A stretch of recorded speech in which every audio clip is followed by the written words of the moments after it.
Hello. Welcome to Dungeons and Magi, where we open our handbooks, open our minds, and more importantly, we roll the damn dice.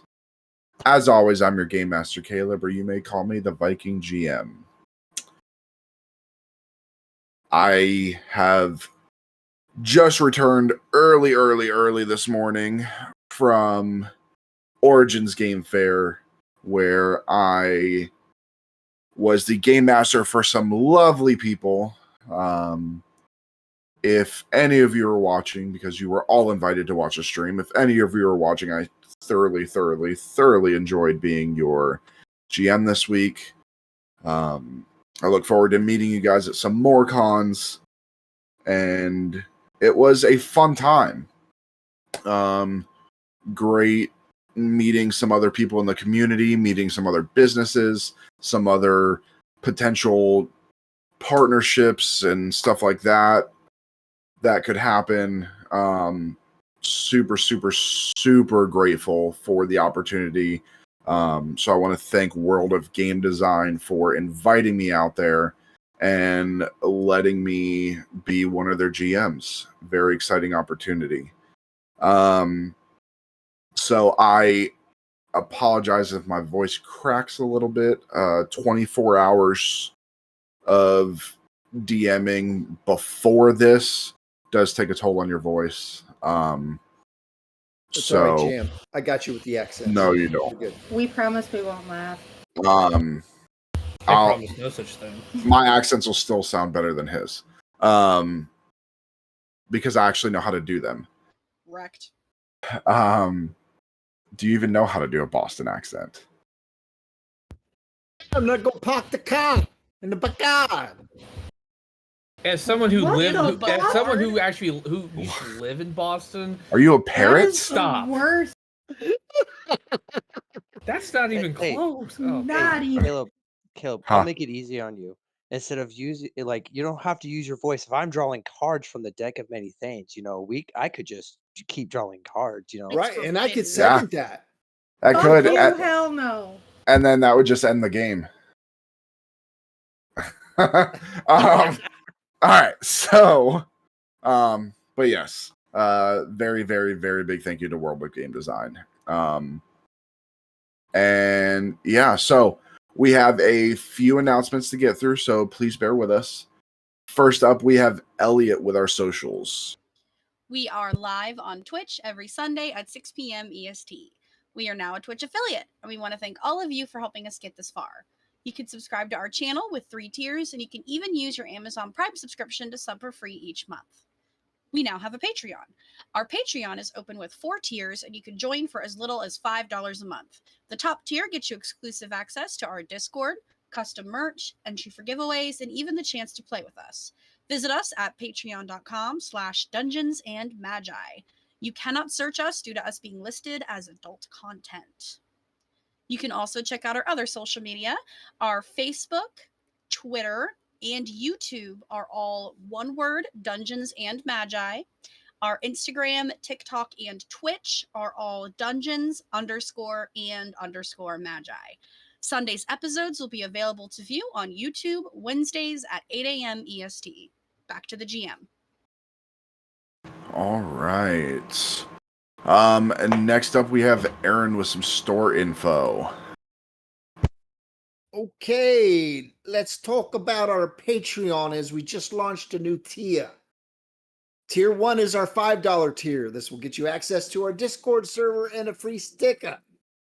Tier 2 is our $10 tier. This will get you everything from Tier 1 in addition to access to a monthly art commission giveaway. You also get a new accent with every tier. Correct, and that's not an additional charge. We're just going to throw that in. Tier 3 is our $20 tier. This will get you everything from the previous tiers in addition to access to monthly giveaway for custom dice. Tier 4 is our $35 tier. This will get you everything from the previous tiers in addition to exclusive Patreon-only content as well as quarterly gifts for your first year and an additional accent. And then finally, Tier 5. This is our newest tier. It's our $50 tier. Not only will this give you access to our Discord, it will give you a monthly subscription to handmade dice from Raven's Nest Dice. The dice are going to be themed each month, theme to be determined, and they'll be handmade by Dungeons and Magi and Raven's Nest Dice. You can find us at patreon.com/Dungeons and Magi, all one word. And we have LGBTQ merch in our store. I believe some are wearing that as we speak. In our store, you can find one-of-a-kind shirts from your favorite characters, logo shirts of Dungeons and Magi, and we just rolled out LGBTQ shirts. You can find a picture of these shirts on our slides. 10% of the proceeds from the LGBTQ shirts will go to the Trevor Project, and you can find our store at deals-and-haggles.printify.me. That's all I got, yo. Thank God. But yes, you can get this. This is the regular LGBTQ shirt. You can see it's got a mix of the flags in there, the regular LGBTQ flag. But if you have a specific part of the LGBTQ community that you are a part of, we have those flags. We have covered every single flag. Go find them. They are listed as such, as what flag they are. And again, 10% of the proceeds of this go to the Trevor Project, which helps LGBTQ teens and young adults with suicide prevention. As unfortunately, they are right behind veterans and first responders. They are in the top percentage. So, with that, we have Ethan with some special announcements. All right. Good evening, everyone. As you guys are aware, we are coming up on July 4th. So if you tune in July 5th to hear our newest episode Behind the Curtain, we're not going to be here. We instead have bumped that back to July 12th at 7 p.m. Eastern Time. 7, not 6. And we're putting that on a quarterly basis rather than a monthly basis. We also have a new podcast. You can join Caleb, Ben, and Aaron every Friday on Spotify and Apple Music or wherever you can get your podcast, which is called The Scarlet Tavern, which discusses true crime, nerd fandoms, and more. New episodes are available every Friday morning at 8 a.m. We are now periodically rolling out the best damn game night, where we release videos of the cast playing various games online. You can find those on our YouTube. And then just a reminder that we are beginning our breaks this month. Well, we have bumped it back because of July 4th holiday. We are taking a break next week to celebrate the holiday and also allow us to rest and bring you the best content possible for us when we stream. And then lastly, music tonight is brought to us by Critical Role's album, Welcome to Taldori, which is available everywhere you can get your music. We want to thank Critical Role for allowing us to use their music for our sessions. It's been really great to have the music just really kind of gets us zoned in into what's been going on in the world. So with all that out of the way, I think that's it for me, GM. All right. All right. I think we got everybody. Hey.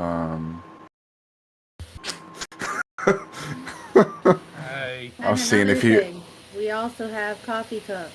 Yes, we have coffee mugs. Big coffee mugs. All right. Last up is Ben with our sponsors. Thank you. I just love how I'm appreciated. Anywho, we would like to thank 1985 Games for providing these awesome new VHS dice. Located in Portland, Oregon, 1985 Games was started by a group of players looking for a better way to game in real time without having to break the action to draw every tree on the map. 1985 Games creates affordable, accessible, high-quality accessories for D&D and other tabletop role-playing games. You can get 10% off your entire order by going to 1985games.com/dungeons_and_magi or by entering the code dungeons_and_magi at checkout. They are now running a Kickstarter for amazing 1985 inspired D&D pins. You can find it on their website. We have rolled out a new sponsor tier known as Partners. A partner is a sponsor who has gone above and beyond to help Dungeons and Magi reach their potential. A partner has agreed to make a lifetime commitment to provide products or services to Dungeons and Magi to aid in giveaways and overall production. We would like to thank and introduce our first official partner, and they are our very own Raven's Nest Dice. We were provided these custom character themed dice and dice boxes. Get your own dice today on Etsy. We have our second partner, and they are Dungeon Crate. Dungeon Crate is a subscription box full of epic products, including dice, miniatures, tabletop terrain, and original adventures that you can't find anywhere else, all delivered to your castle doors each month. We are so excited to be working with them, and if you put in the code DungeonsMagi22 at checkout, you will receive 15% off a new subscription. Also, all Crate members may use their monthly code to receive 10% off in the online RPG store. Please visit them today at dungeoncrate.com. Back to you, Caleb. Okay. So. There's nothing else. Then I do believe that it is time to roll the damn dice. Open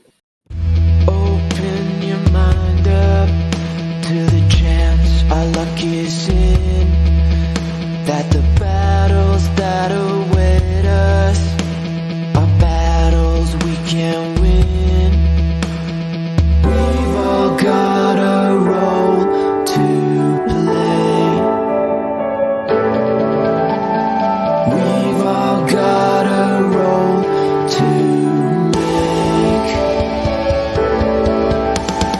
Dungeons and Magi, it's time for us to do or die. The numbers, they don't lie. So roll the damn dice, roll the damn dice, roll the damn dice, roll the damn dice. Our handbooks will guide us as the damn stand watching on. The odds are against us, but we've known that all along. We've all got a role to play. We've all got a role to make. Dungeons and Magi, it's time for us to do or die. The numbers, they don't lie. So roll the damn dice, roll the damn dice, roll the damn dice, roll.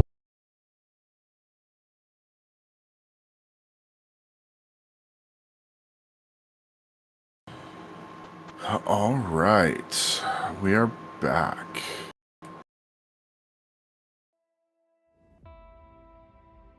So, last we left off, we saw a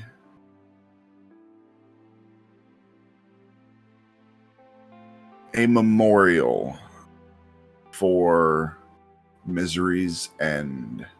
The people believing that Misery's End died in the heat of battle, died trying to save them. And 7 new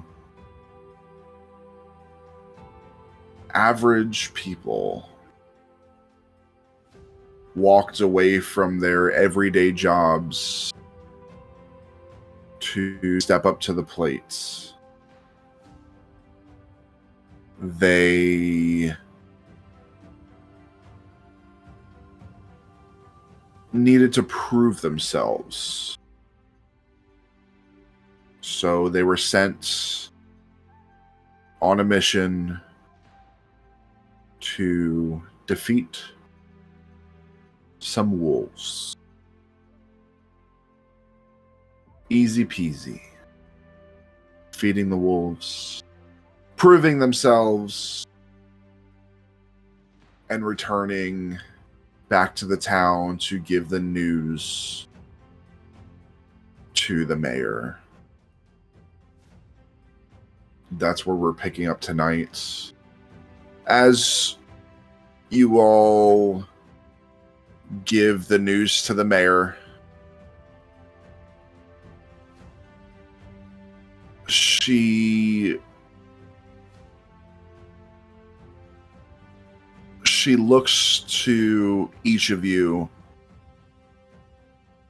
recognizing your strength and potential, takes a moment to address you with a mixture of concern and determination. She speaks with a steady voice, her eyes reflecting the weight of the impending danger. Brave adventurers, while your courage is commendable, the road ahead is treacherous. To face the mighty Zophos, we must ensure that you are prepared in every way possible. There's a challenge I propose, a trial of wisdom, resilience, and teamwork. And she pauses. You're not sure if she's doing it for dramatic effect or waiting to see your responses. Do I have my hand back yet? What? Do I have my hand back yet? Because last session she was still holding my hand. Yeah. Okay. You know, Your Honor, the Mayor, listen, I don't mean to be that guy, but I usually get paid after a gig. Well, what do you got for this one? We took care of those wolves there for the town. You know you could have went about it a more diplomatic way, right, dipshit? She looks at you. She looks at you, and there's other town members that are standing there, and she speaks up really loudly. So you're not doing this for the benefit of the town and the people living here. You're doing it for money and fame and glory. I mean, he is. I mean, fame and glory have come and gone, so... So you don't care about the people, you only care about money. I never saw it said that, but... Unless you're plan on bankrolling a little expedition against Zophos here, I mean... Well, then I suggest you be on your way. Well, I haven't even learned the trials yet. Goodbye.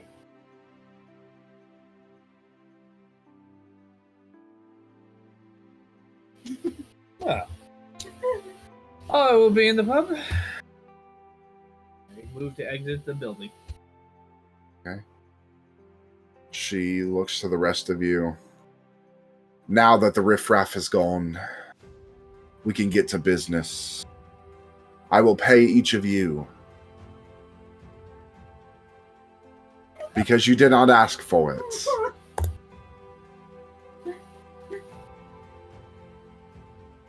And she hands each of you 50 gold pieces.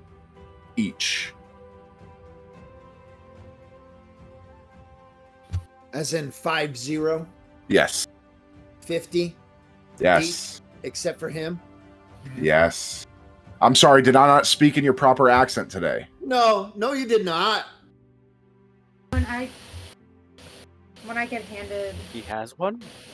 the coin, the gold, No, not really. Thank you, Mayor. But I'm still waiting for that dinner, by the way. If you had it fresh in hand. maybe if you can prove yourself, if you can prove that you can defeat Zophos, then you can handle me. She winks at you. I wink right back. Ooh, spicy. Now, hidden deep within the ancient ruins of Haleron lies the Chamber of Trials. This chamber is a sacred place that tests the fortitude and resourcefulness of those who seek to unlock its secrets.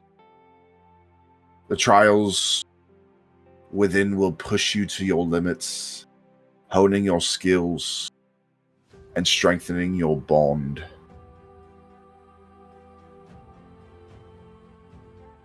She pauses for a moment as Nifty saunders his way back over. Alright, I've thought about it. I am willing to waive my usual step. I see everybody's holding. I'm assuming some of them are still holding the gold out. I'm assuming all of them put the gold in their pockets. Oh, Yeah. I've got my Oh, gold. no, out I'm for you to staring at see, it. buddy. I'm I'm- like, I will pay you the fee that I paid them. And No. she pulls out one silver piece and hands it to you. yes. Because I Just love shut my up. Oh, will you? Just Don't shut do up that, and just take your you silver girl. piece and get in the back of the line. And I pocketed my silver You pieces. just see You're being You so just mean see- to my friend. you just see Yola just like pinching the bridge of her nose and just shaking her head and I stand fighting next. off a headache and I stand next to Yola. I said, "Oh, what's going on with you? Is something wrong?" So what we this doing? is why I work alone. I just kind of go off to a corner and is just waiting for the instruction from the mayor. The Chamber of Trials holds ancient knowledge and artifacts that can aid us in our fight against Zophos. But be aware, for it is a perilous place filled with traps, puzzles, and guardians. Only those who can overcome these challenges together will prove themselves worthy. Looking directly at Fee, I cannot stress enough the importance of unity and cooperation. Oh, you look at me. Your individual strengths must align and complement one another. Now, each trial you conquer will unlock fragments of the ancient knowledge within the chamber, empowering you with insights and abilities to face the imminent threats. The Chamber of Trials will test your wits, resilience, and trust in one another. It is a crucible that will forge you into a formidable force. Succeed, and you shall gain not only knowledge, but also the strength needed to stand against Zophos. I have faith in your abilities. Some of your abilities. The fate of our town, and perhaps the world, now rests upon your shoulders. May you face the trials with courage, and may success be your guide. And with that, she turns around and walks away. Wow. Okay, so Home of the first, band. order of business that I think we should deal with is getting armors fixed and probably healing potions. Yes, definitely. Does anybody else have any ideas of what we should get facing all of this bullshit?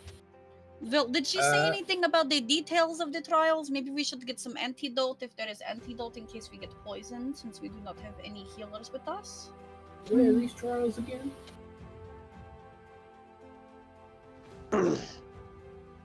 Yeah, Fee. Yes, dear. Next time, be sure to keep your pride before your desire to know what the next task is. Doesn't hurt you in the future. I do not know if I Yeah. would call it pride. I mean, he was certainly prideful about it, but we need money to kill Zophos. Yes, we cannot do it empty-handed. Yes, but there is ways to go about asking for money. Maybe should we assign somebody who is the best at asking these types of questions? Maybe that way we do not have that type of thing in the future. Yeah. I mean, I suppose you are our leader now. I am not diplomatic for shit. Well, maybe it should not be me. I do not want to go into details, but not. I mean, I am good with people, but I am not good with people. I usually just let my own manager deal with such things. I think. I guess if Meadow here is the manager of our little band, I guess that's good enough for me. Listen, I think we get those potions. I think we get this repair our gear, get the potions, and I mean, do we want to get some more weapons? Maybe find somebody to sell some pretty rare magical weapons. I don't know. I'm a little new to this. I'm new to this heroic adventuring gigs. Usually, I'll just go and go from tavern to tavern.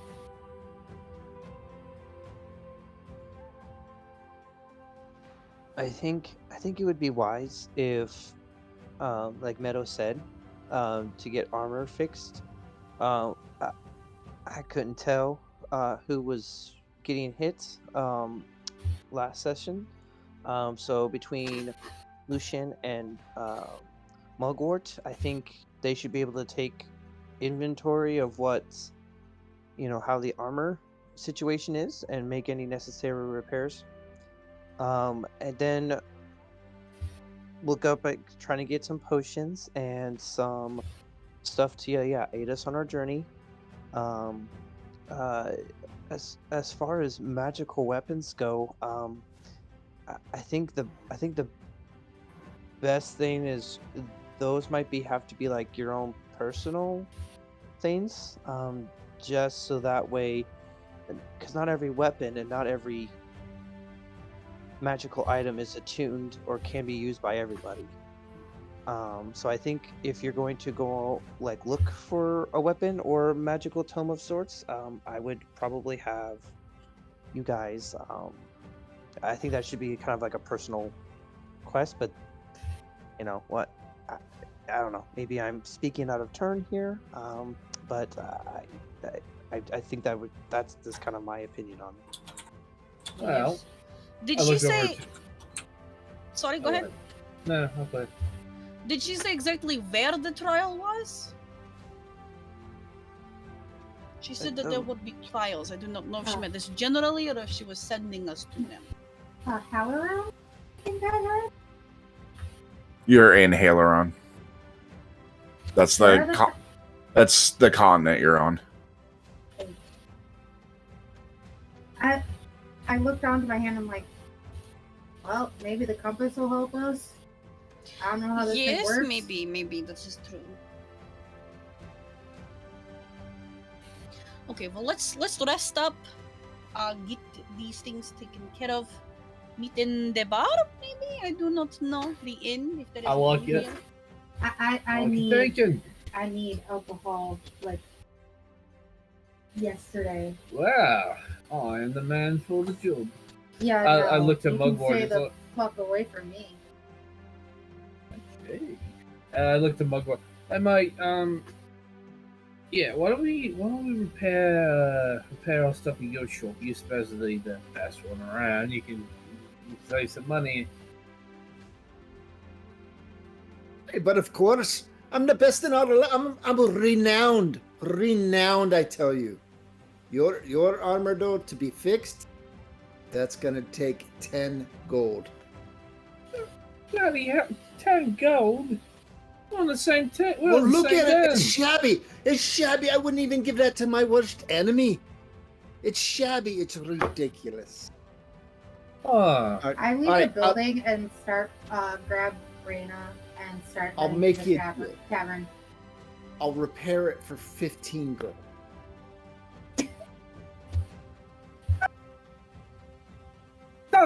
he's trying to rip me off.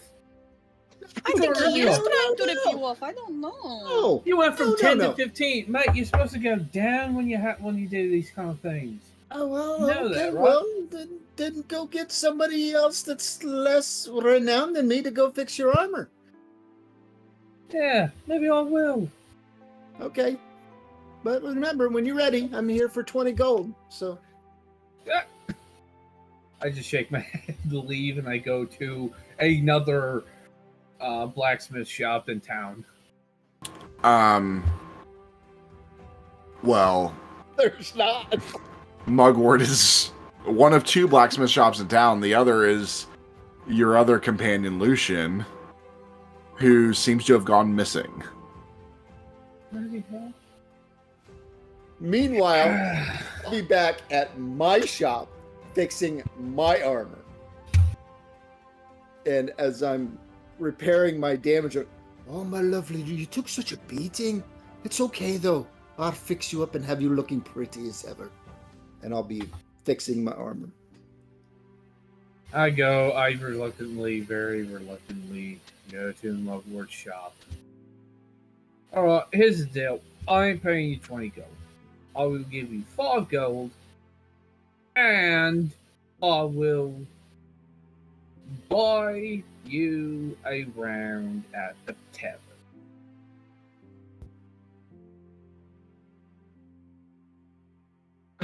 Okay, let me see. Your armor that is shit.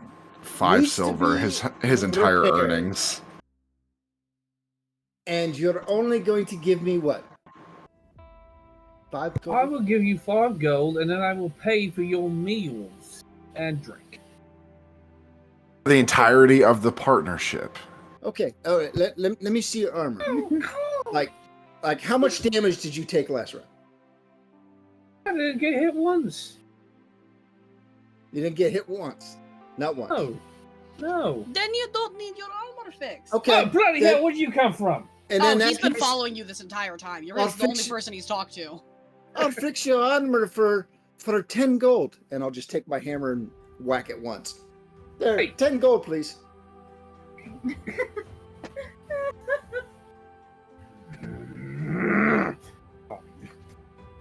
I change purse and I count out 10 gold. Here, is it 10 gold, and you're buying your own meals. I'll gladly pocket the 10 gold. Sorry, can you repeat that? Yes, can I actually get Hit my spot. armor fixed too? I got hit 2 times. Sure ass. For you, I'll do it for 5 silver. Just don't tell the other thing. Oh, Bloody right here! here you go, good man. And I reach in. I don't have any silver, so I just hand him a gold piece. This money's all. This money is all that I have. So keep the change. Okay. There aren't, mate. That's way more than 5 silver. It's mugwort. No, I'm talking to. I am a generous man. There's something wrong. I'll fix it up special. Just don't tell the other guy. Okay, thank you. I am literally right here. I can hear you. I do not know what you are talking about, sir. I don't know what's going on with him, but here. And why is your bloody voice changing all the time? What are you talking about? This is my normal voice. God, I wish I was still on drugs sometimes.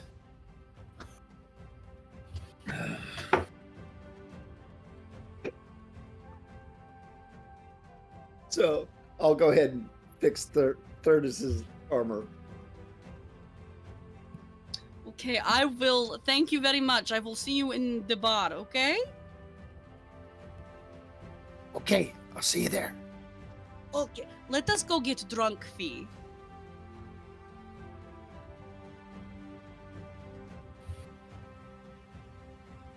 I think Fee's already drunk. He's not answering you. He can't do two things at once. All right, let's go. Yeah, let's go. And that's true in real life too. Funny. Okay, so I'm fucking hilarious. you take some time, make sure all your armor's repaired, make sure that you eat and drink, and then you set out early the next day. Did we get potions and all that? Yeah, that's How fine. many what potions? How many? Go ahead and take. I mean, how much money do you want to spend? I want to get at least 3 health potions myself. That's 10 gold apiece. Okay? Then I will spend 30 gold and get 3 health potions. Okay. I want to get 3 potions as well. Okay. How much did you say they were again? 10 gold apiece. For you, 20. No. And I will get 4. I will get 4 potions. So that's 40 gold. 80 gold. Nope, it's 40. Oh, I didn't realize Ben became the DM. Yeah. Well, I know, right? GM, I would like to buy. Is it just like one health potion, or is there like kind of like a greater health? Just a regular. Yeah, there's just a regular health potion. Oh, and then I then guess one of us should Antidote? probably, get some antidote or like paralyze or something like that. Those are I more would- expensive. I would like to buy 5 health potions, 5 antidote potions, and 5 paralyzed potions. Okay. I will say health potions again, 10 gold apiece. Okay. Any kind of antidote potion, which would just take care of, I would say, poison damage. Okay. Yep. That is going to be 20 gold apiece. Okay. They are harder to make than health potions. No, that's understandable. And then you want what else? like any paralyzed potions? Like an anti-paralysis kind of thing? Yeah. Okay.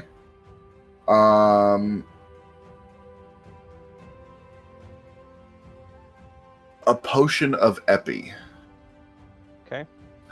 like epinephrine. yeah. Yeah. A potion of epi that will cost you 30 gold apiece. Epinephrine's not cheap. No. No, it's not. Okay. I will fork over. I reach into my gold pouch and I put out the 300 gold pieces required for all those potions. Okay. And then just so you guys know, for the health potions, they heal 1d10 per health potion. All right. GM, I'll pick up 4 of the health potions as well. Okay. 40 gold. I will pick up 3 of the antidote Okay, 60. and 3 of the epi. 90. I will do the same. 3 antidotes and 3 epis. That is 200 gold from you.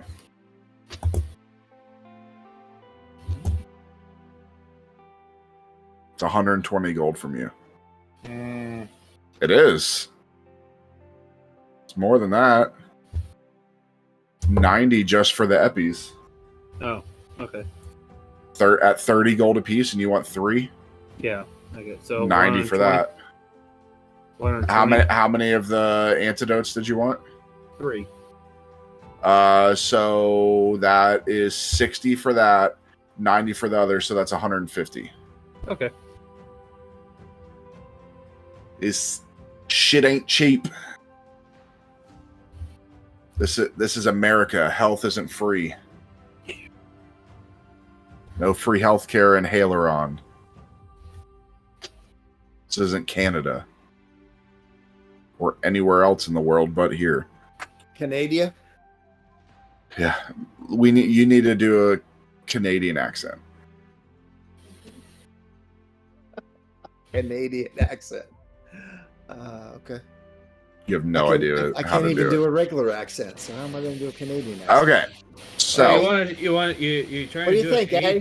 You trying to do a Canadian accent? Hey, What are you doing? sounds like I'm from Southern Ontario. No, you doing? Definitely What? not from Southern Ontario. sound like a New Actually, Yorker. No, Right? that's actually Southern Ontario. Yeah. From here. I actually live within like almost walking distance of Southern Ontario. Maybe you should walk there. You should shut I up. should what? Nothing, He said you GM. I should would say shut nothing up. of the sort. Really? You Hey, you were trying to get me in trouble earlier, so you could go fuck yourself. You take 26 points of piercing damage. From what? An icicle just lands on your head. The building just collapsed on top of you. Okay, so you venture out by foot. It's going to take about 2 days. On your first day of journey to the Chamber of Trials, you set out early in the morning, your spirits high, and your supplies well prepared. The town slowly fades into the distance as you enter the wild expanse of Haleron. The initial leg of the journey takes you through a lush, sun-dappled forest. Towering trees reach towards the heavens, the branches interwoven to create a verdant canopy overhead. The air is crisp and invigorating, filled with the fragrance of moss and earth. Sunlight filters through the leaves, casting ever-shifting patterns of light and shadow on the forest floor. As you progress, you encounter a babbling brook, its crystalline waters flowing with a gentle melody. Nearby, you spot a patch of edible berries growing on a thicket. Would you like to stop or continue? I would like to stop and grab some of the berries. Okay.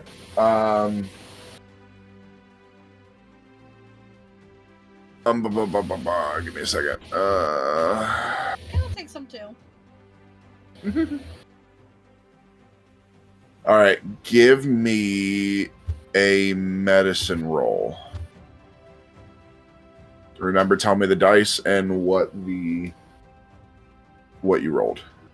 Both of us or just her? Both. Okay.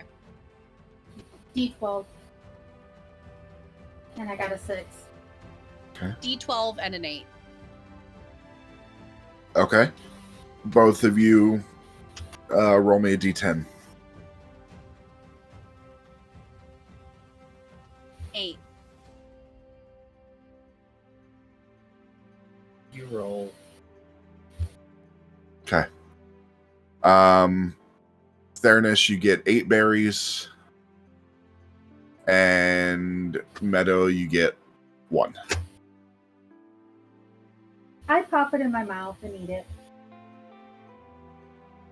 Okay. At least I don't gotta do it. Nothing happens. They're edible. They're edible. I want to try and pick some more. Another medicine.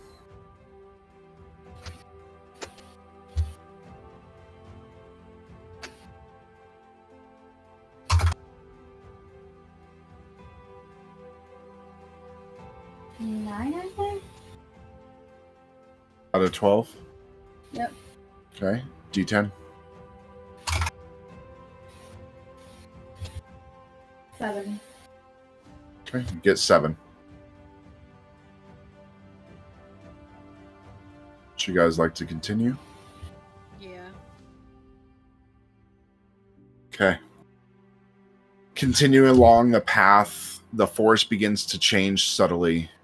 The trees grow thicker, their trunks gnarled and ancient.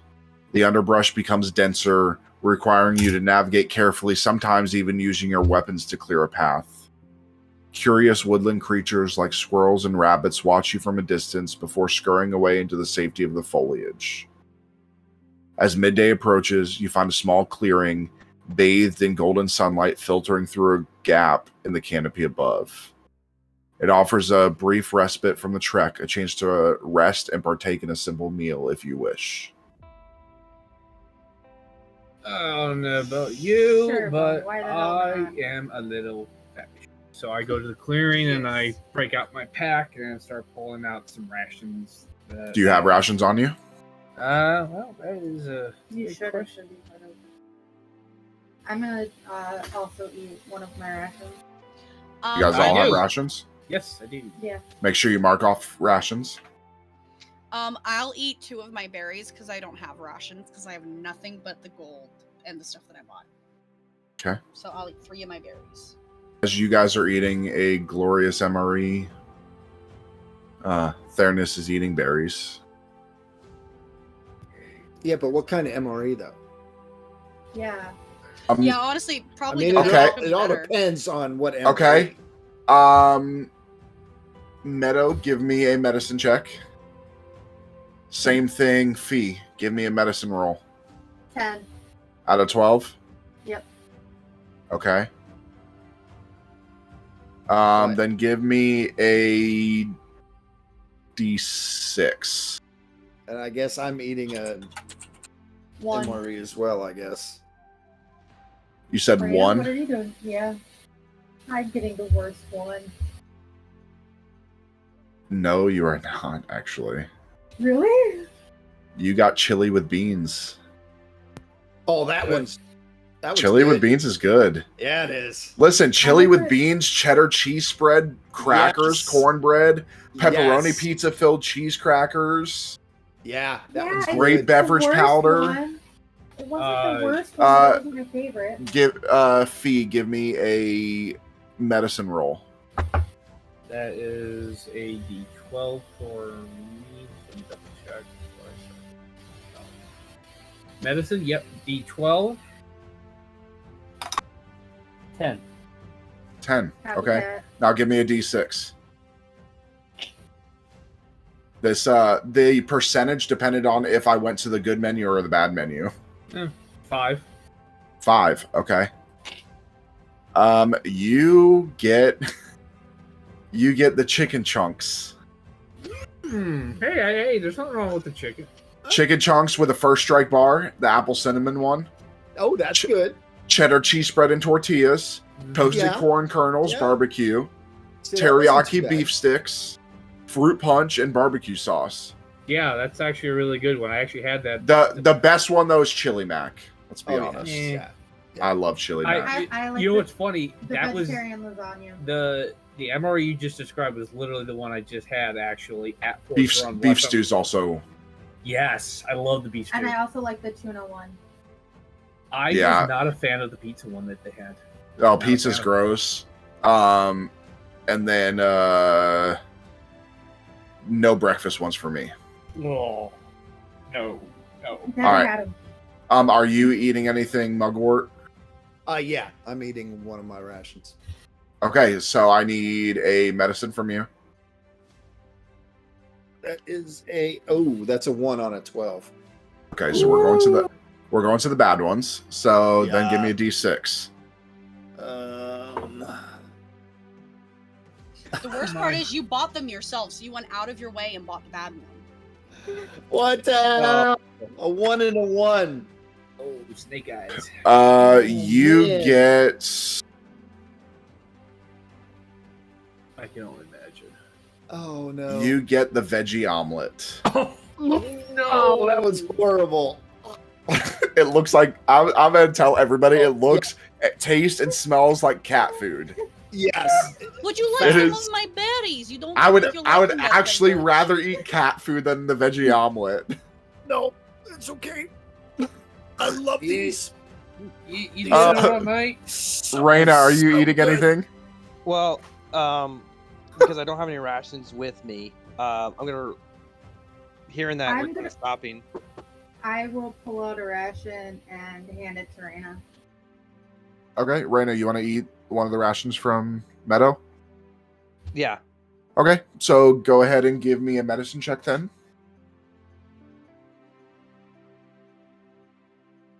Oh, 3. 3. Oh, okay. Oh no. Give me Oh, a no. D6. Oh no, Raina. Well, that's a 1. So you're also Okay. getting the omelet, right? No. You're getting the dehydrated beef and pork patties. Actually, I like that one. Hey, I hate it. which one? Wait. That Are you tastes talking about like like a the McRib. the pork rib ones? No, Oh. it's the ones that are in the clear packaging that are all like mushed together. Oh, okay. That they just basically took the extras from when they did the pork and stuff. Yeah, worse That- than an SOS. Yeah. Yeah. I like Raina SOS. can't see I this. I love it. I do like SOS. Yeah. I like it. Thank Okay. you, Raina can't see this. So you all eat, you get the nourishment that you need. Do I? Get the nourishment that you're used to. Yeah, that's about right. Coming from where you're from.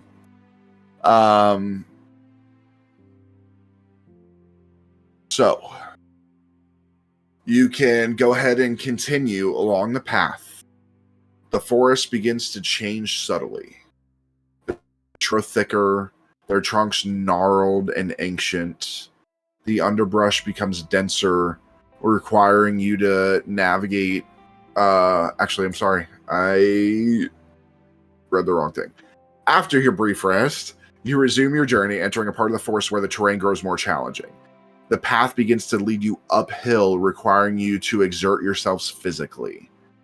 So, I need everybody to give me a physical roll, please. And I will go person by person.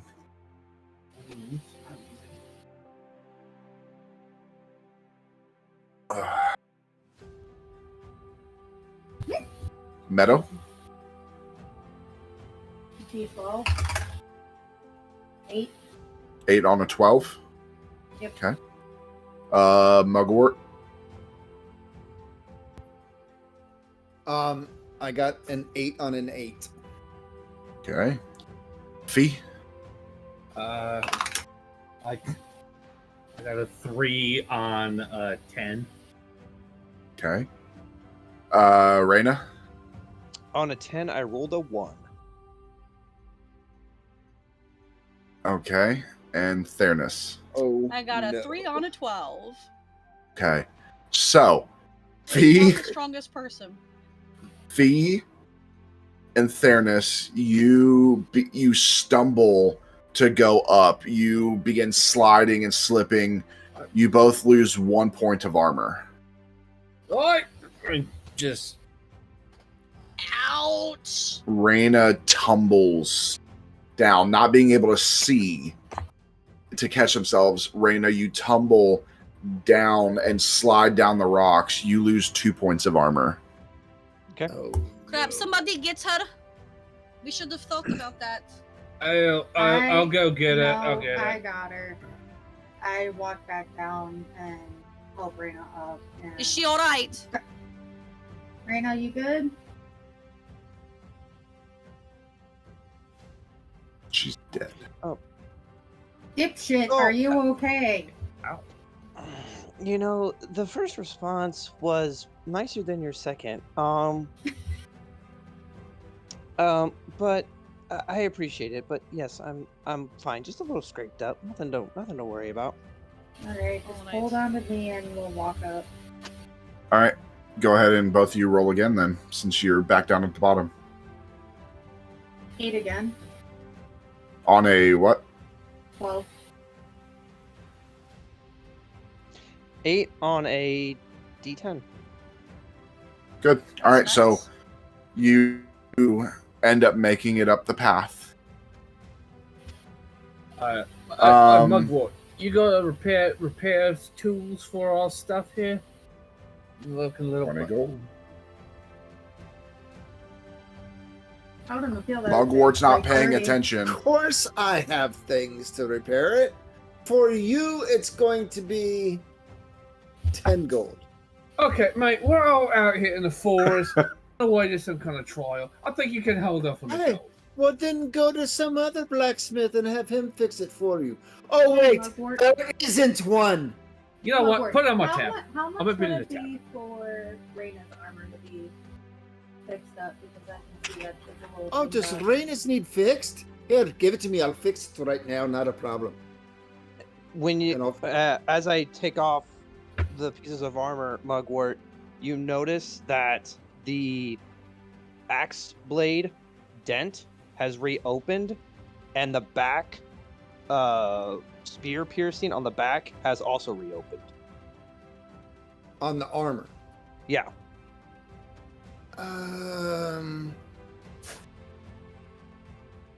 That's not supposed to do that. You just fell, right? I think I might have hit a rock or two on the way down. I couldn't really Mugwort, it's a see. long story. She hasn't even told me. Is it possible to be fixed up? I got this. I got this. Sure, no problem. And I'll go ahead and do a repair. Make a tools check.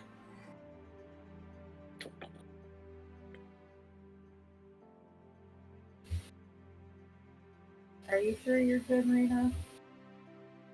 I'm just a little scraped up. I'll be fine. I Yeah, don't how's wanna her have like to- body? Is her body banged up too? Like with the where That's, the gashes are? For Master DM, that's a what? A D6 or was that a D8? I'm sorry. For master, Yeah, 8. it is Eight. a D8. D8.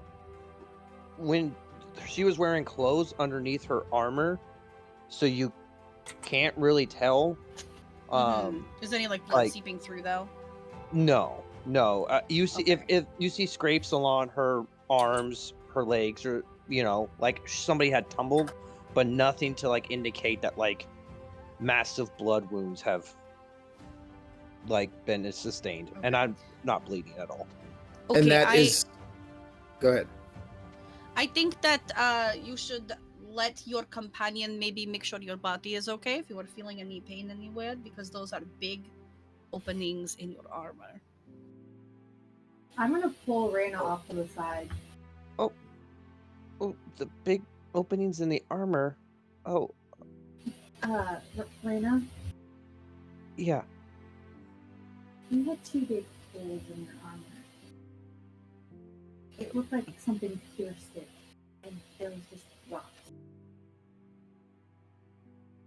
So, are you sure you're okay? Because I don't want to have to explain to certain people why you're dead. I can assure you, I feel fine. I just a little sore from tumbling. Where were the piercings? Like, The round holes? the axe blade wound was on the right hip. The singular spear piercing was on the left shoulder, like would be just underneath the left shoulder.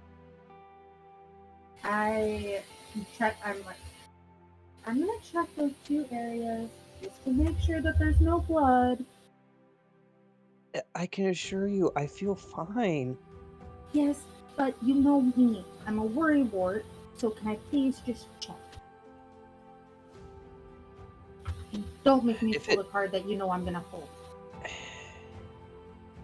Wait, did you say a card? No, not those cards. If you must, I can assure you, I feel fine. I go and feel around where the piercings were, and From On the right side, you're going to feel a long scar, probably about 2 inches wide, and running from just underneath her right armpit, where her right armpit would be, to her, like, almost right in the front of her stomach. When you feel the back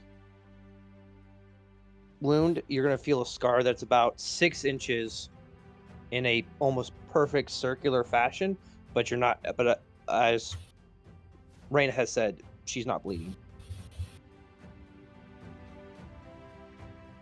We're not gonna have to talk about these sometime Alright. soon-ish. When the time comes, I'll be sure to share them. Okay, well, let's go back. I just want to make sure you're okay because I know you don't tell anybody anything. I go up to Mugwort and I pull my armor off and I kind of put it in front of him, like, all right, mate. If you would most please get to work and repair my armor so that I may be in fit fighting form. Okay, for Raina's, that was a 6 on an 8. Okay. Okay. Oh, I'm sorry. Do you need your armor repaired now? Yes. Raina, you get 2 points back. Okay, for you, Awesome, thank you. for me to repair your fabulous armor will be 20 gold. Listen, mate, how about this? I will open a tab. How about that? That way, we can have a running thing and we're not being burdened by coins all around while we are doing this venturing. Because we are about to go into a trial. And I don't think you really want me Okay, going you into broke- shoddy armor. Broke poor bastard. Just give him the money and stop being a dipshit. Oi, how about you give him some money? Since you keep getting a free ride and I'm seem to I'm have... not getting a free ride. How much did you pay to? I asked him because I noticed the damage on Raina's armor. I asked him to fix it. It's up to him to make up the prices.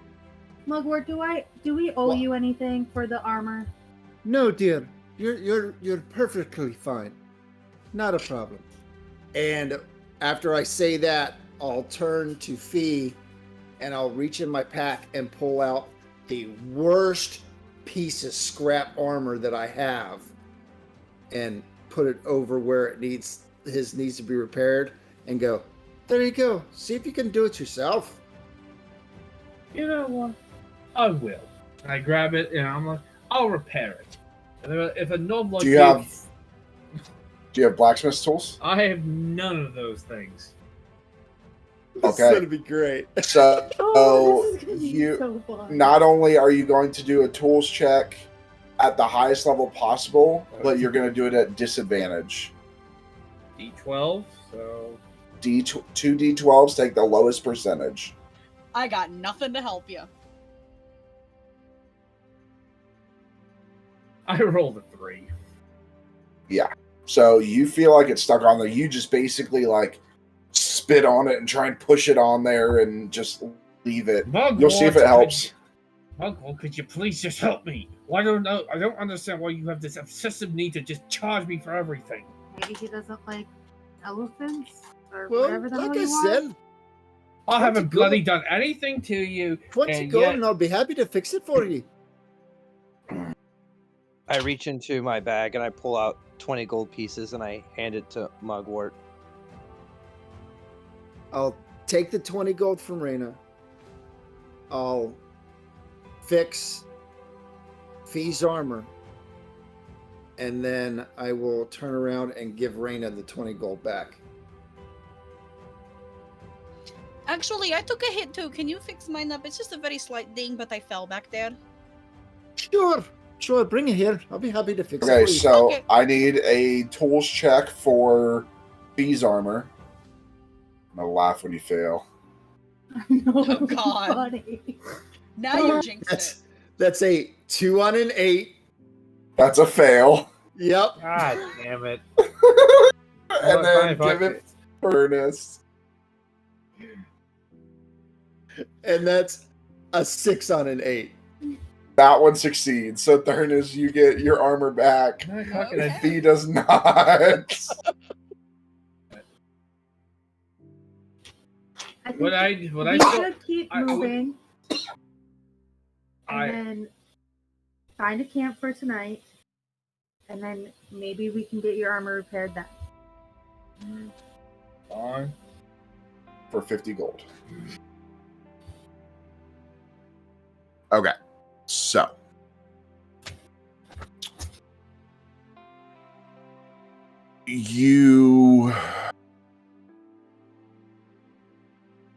You had reached the top and you were so worried about the armor you did not realize as you look out there is a breathtaking view, a panoramic view of the rolling hills and distant mountains stretching into the horizon. Starts to wane. You find a suitable spot to set up camp. There is a clearing nestled between two ancient moss-covered trees. If you so choose, you would be able to find wood, start a fire, and rest. Yeah, I'll get wood. Okay. So, Theranos, you gather firewood, and with the possibly skill of a seasoned adventurer, you tried to start a crackling fire. I need you to give me... Can I just use firebolt at it? Well, you have to stack the wood the right way. I mean, you could, Okay. but it's going to go out as well. Mm, Wood's not stacked right. okay, Or you will burn down the forest. gotcha. Yeah, no The- forest fires. The ancient forest. So give me I'll say tools check. Okay, that's a D12. And I got a 2. You're having trouble getting the branches to the twigs to stack right on each other. They seem to keep falling. You're not really experienced, so you just kind of, instead of piling them in like a TP shape, you kind of just stack them on top of each other and you Do just I light see the this? fire. Do I see this? Do you? I mean, I would be right around the area. It doesn't see this, but Of course, Raina doesn't see it. I was Um, definitely cursing when I was trying to stack this wood, and I just gave up and put it into a pile. I will, hearing Theranos swearing, I turn around and look. Like, do you want some help with that? I do not know. I need to figure this out, but I don't think I'm doing it right. Yeah, I don't know much, but I'll try. When building a fire, making sure that your wood is properly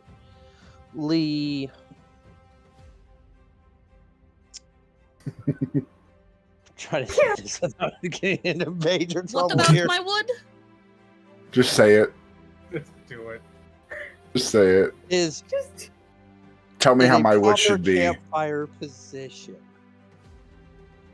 I don't know Make what sure the campfire you need to position make is, sure man. your wood is erect. Yeah, is that's what I was gonna what- say. Firm. Standing Solid. in a Firm. Okay. in a I will.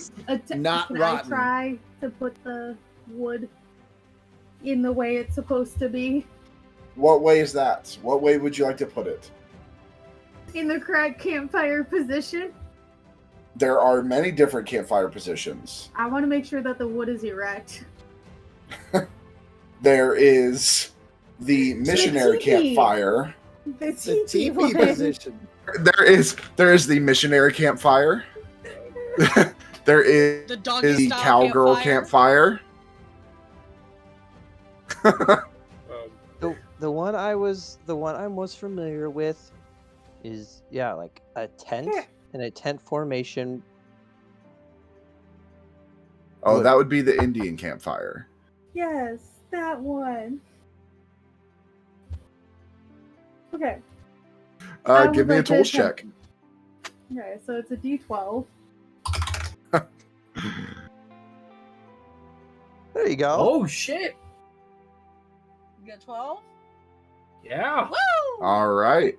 So with that, you grab the most erect wood that you can find, and you place it in the right position, ever so gently. The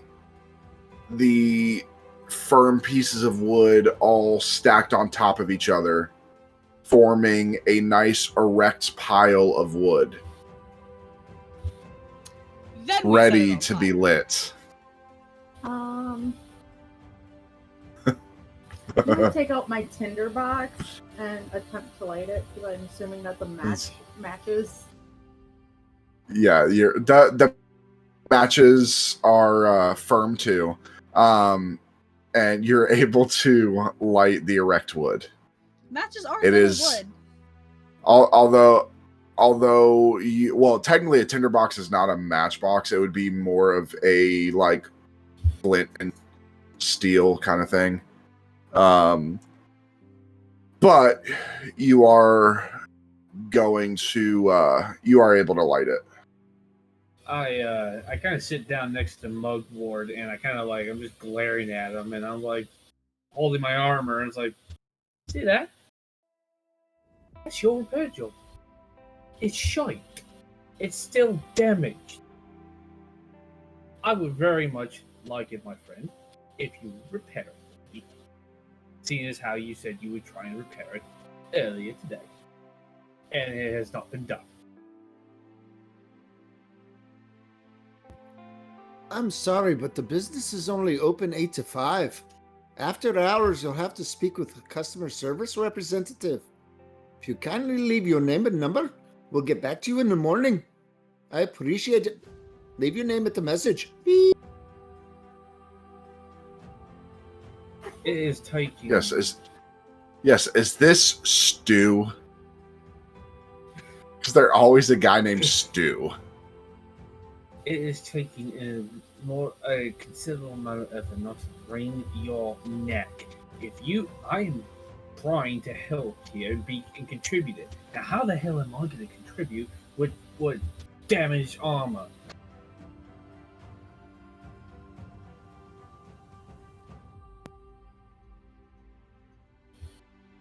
You know, I always notice how there's always one in the group who just doesn't appreciate fabulousness. All right, I'll tell you what I'll do. For the mere price of 30 gold, I will give you a fabulous repair job. How about this? He'll give you an RJ.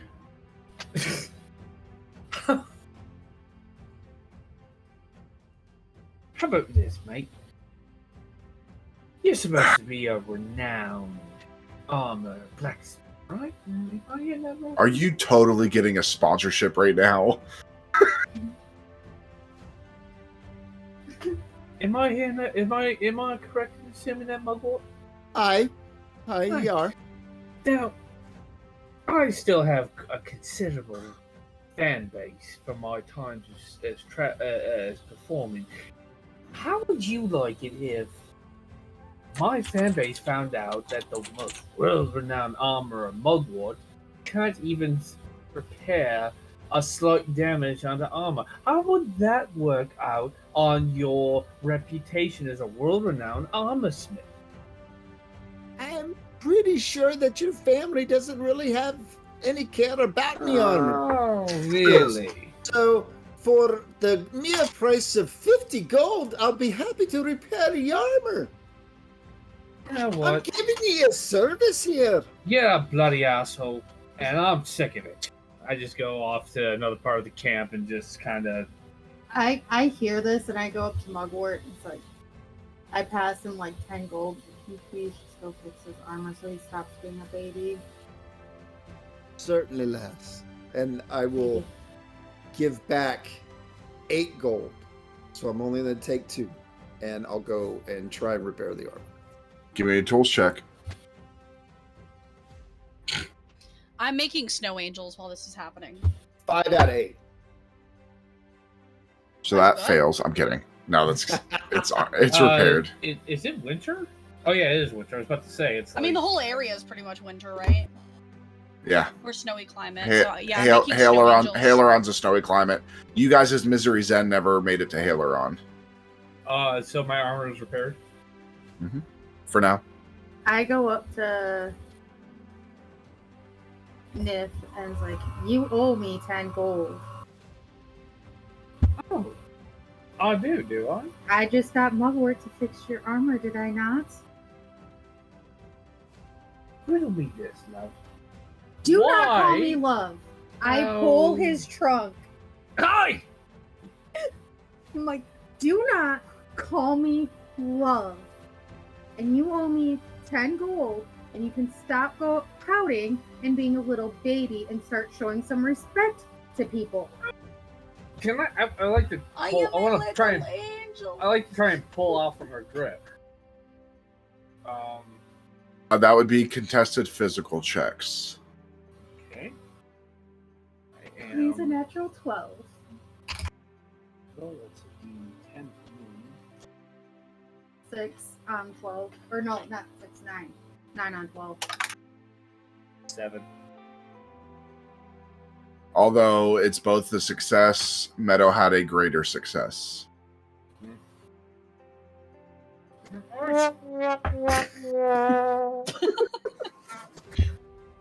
How did you do that? Oh, I see it. Magic. Listen, That was the trunk. listen. I've done nothing to disrespect Mugwort or any of you. I Why the didn't hell am say I having to pay for disrespect. supposedly my teammate to help me? Because it's the nice, courteous thing to do. Really? Yes, maybe you're too much of a pampered little prince to be out here. Oh. Maybe you should go back to your little fan base and let Zophos kill you. I'm trying. You know what? I just pull out 2 gold coins. Here you go. I said 10, not 2. Put on my bloody tab. There is no tab with me. My 10 gold back now. Or I won't let go of your trunk and I will tie it to a tree. And I will leave you here. I'll pull out the rest of the gold and give it to her. I'm like, yeah.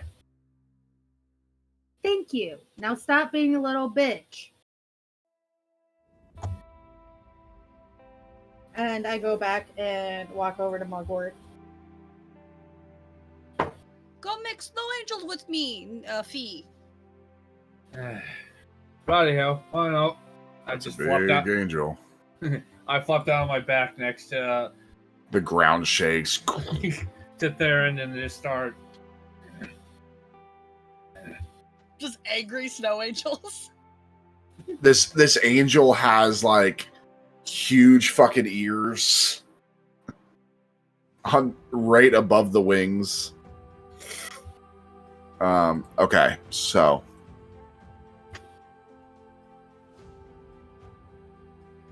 you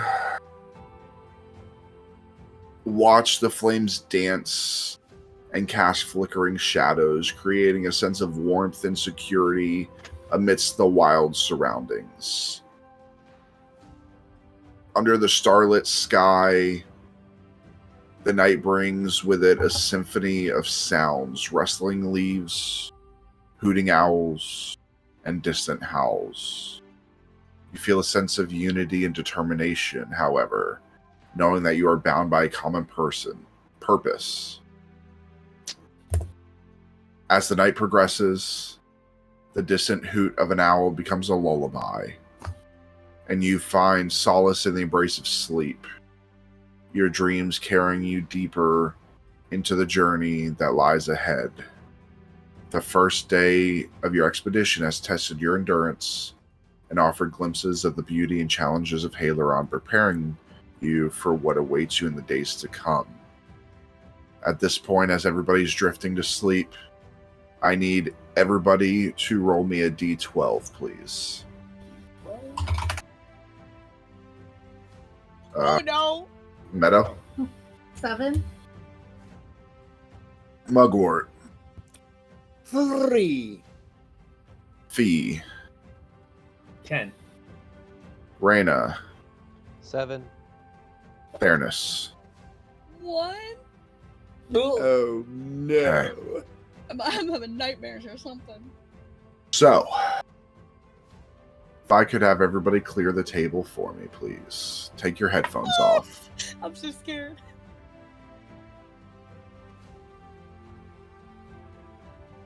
All right. So, as you drift to sleep, you never quite get a good night's sleep anyways. Yeah.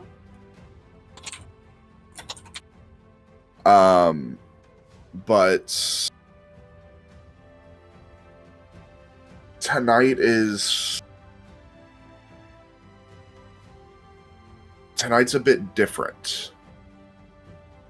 As you close your eyes, you drift off, and the black begins to change to red, then to bright white. You open your eyes, not being able to keep them closed from the amount of light that is coming in. You look around, and you are in a padded cell. Fuck.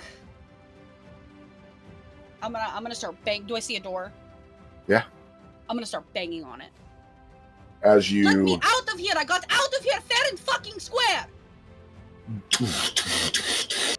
As you bang on it, the door creaks open. Immediately run outside. Anything to get out of that room. You run outside, and as you run, immediately you're in another white padded room. Fuck. I'm gonna try to get out the door again. Okay. It's almost this constant cycle for about 5 minutes. And every time, it's just one white room after another.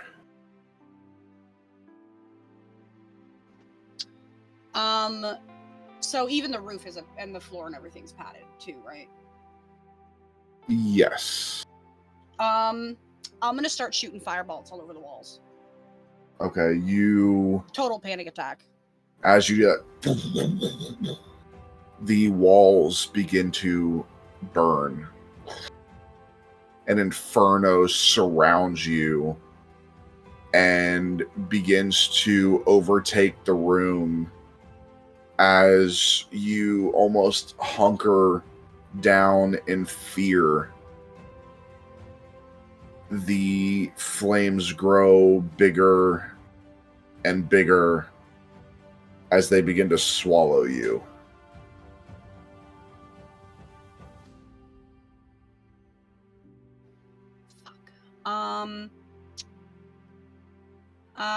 Ice storm. Okay. As All around me, you even if I'm gonna take damage. as you do that, the red and orange turns to white.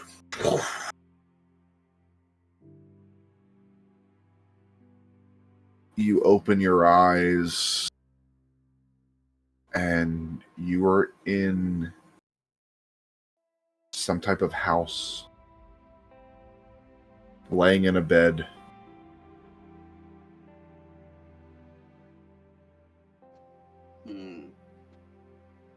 Do I recognize the house? Roll me a memory check. That's gonna be a D12, and I only got a 5. Okay. Something seems familiar, but you can't quite put your finger on it. It can't quite figure out why this place looks so familiar to you. Maybe it's something from a distant past before all of the padded walls and the psychological evaluations, but everything that they've done to you in these facilities, you can't remember much of your past. Yeah. Okay, I'm gonna get out of bed. Okay. Do I have like a bedside table or anything?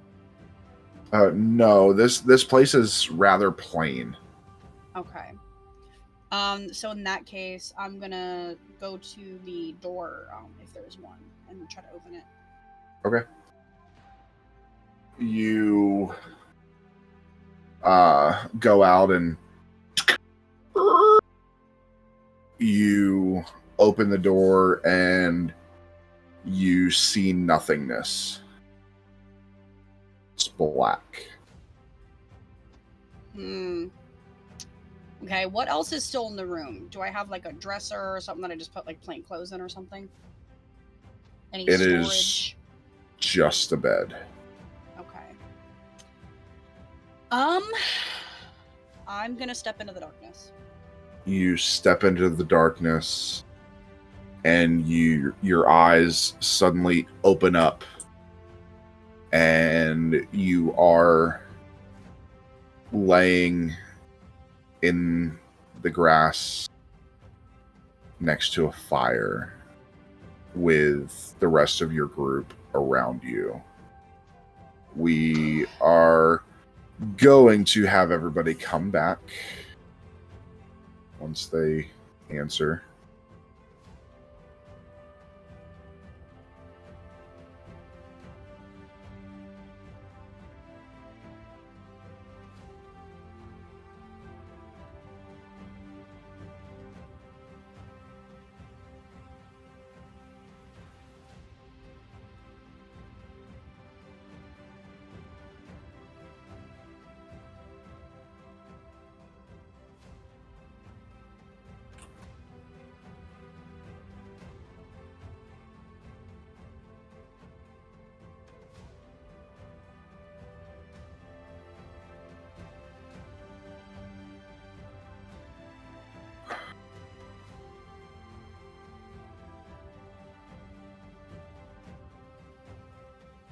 Back. Yeah, we're waiting on the two that are standing right in front of the camera.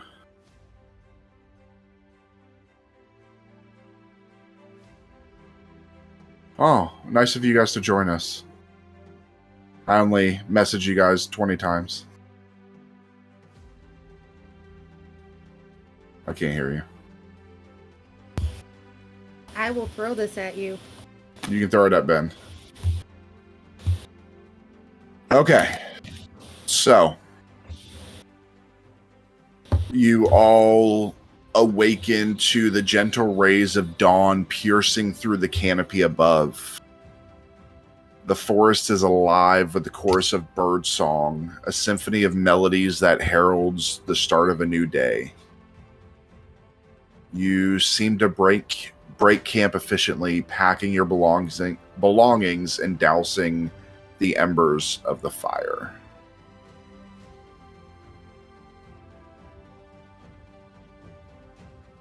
Would you guys like to continue? Yeah. Yeah. I'll lead the way. Well, No, I will lead the way because I have the compass.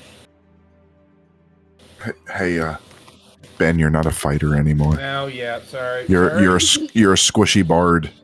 Yeah. I mean, I'm a squishy wizard, but I think it's safe to assume we're all squishy compared to what our old characters were.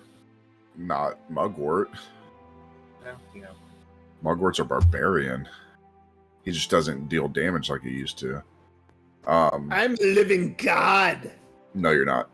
no, you're not. God, All right. gods have They're all one dead. accent. Yeah, they're all dead. They're all dead. So, and they Gods a have good one accent. So, the path ahead leads you deeper into the heart of Haleron's untamed wilderness.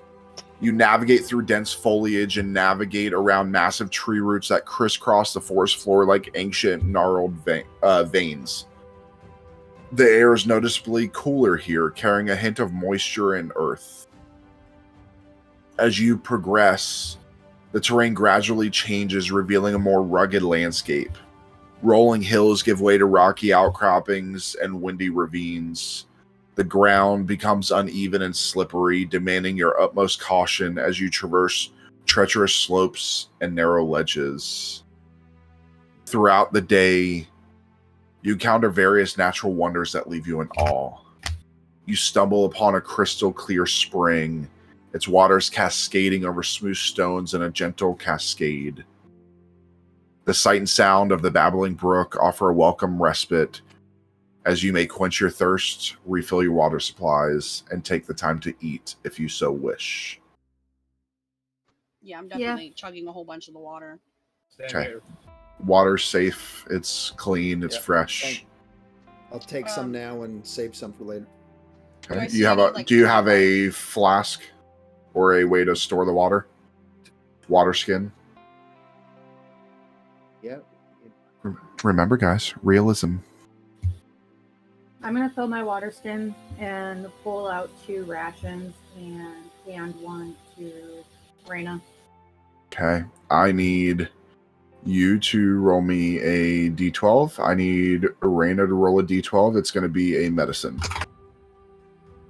11. And that's Raina, that's if you want to eat it. You said 11? Yeah. Okay.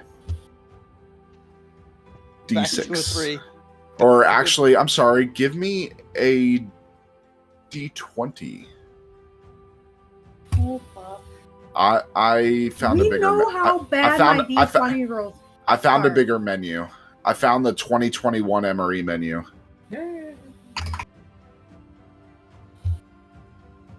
Can I go back to having my 11? What'd you get? A 5. Okay. Beef taco filling with Santa Fe rice and beans and cheddar cheese spread. That was amazing. I I didn't love like that the cheese one. spread. I did Oh, not like the cheese spread. Jalapeno cheese spread. Oh No. I'll break out my rations. All right, Raina, what's your D12? 3. Okay.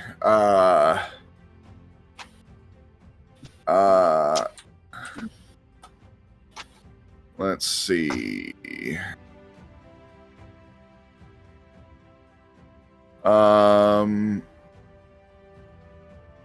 Give me 1 second. Let me find what I'm trying to find.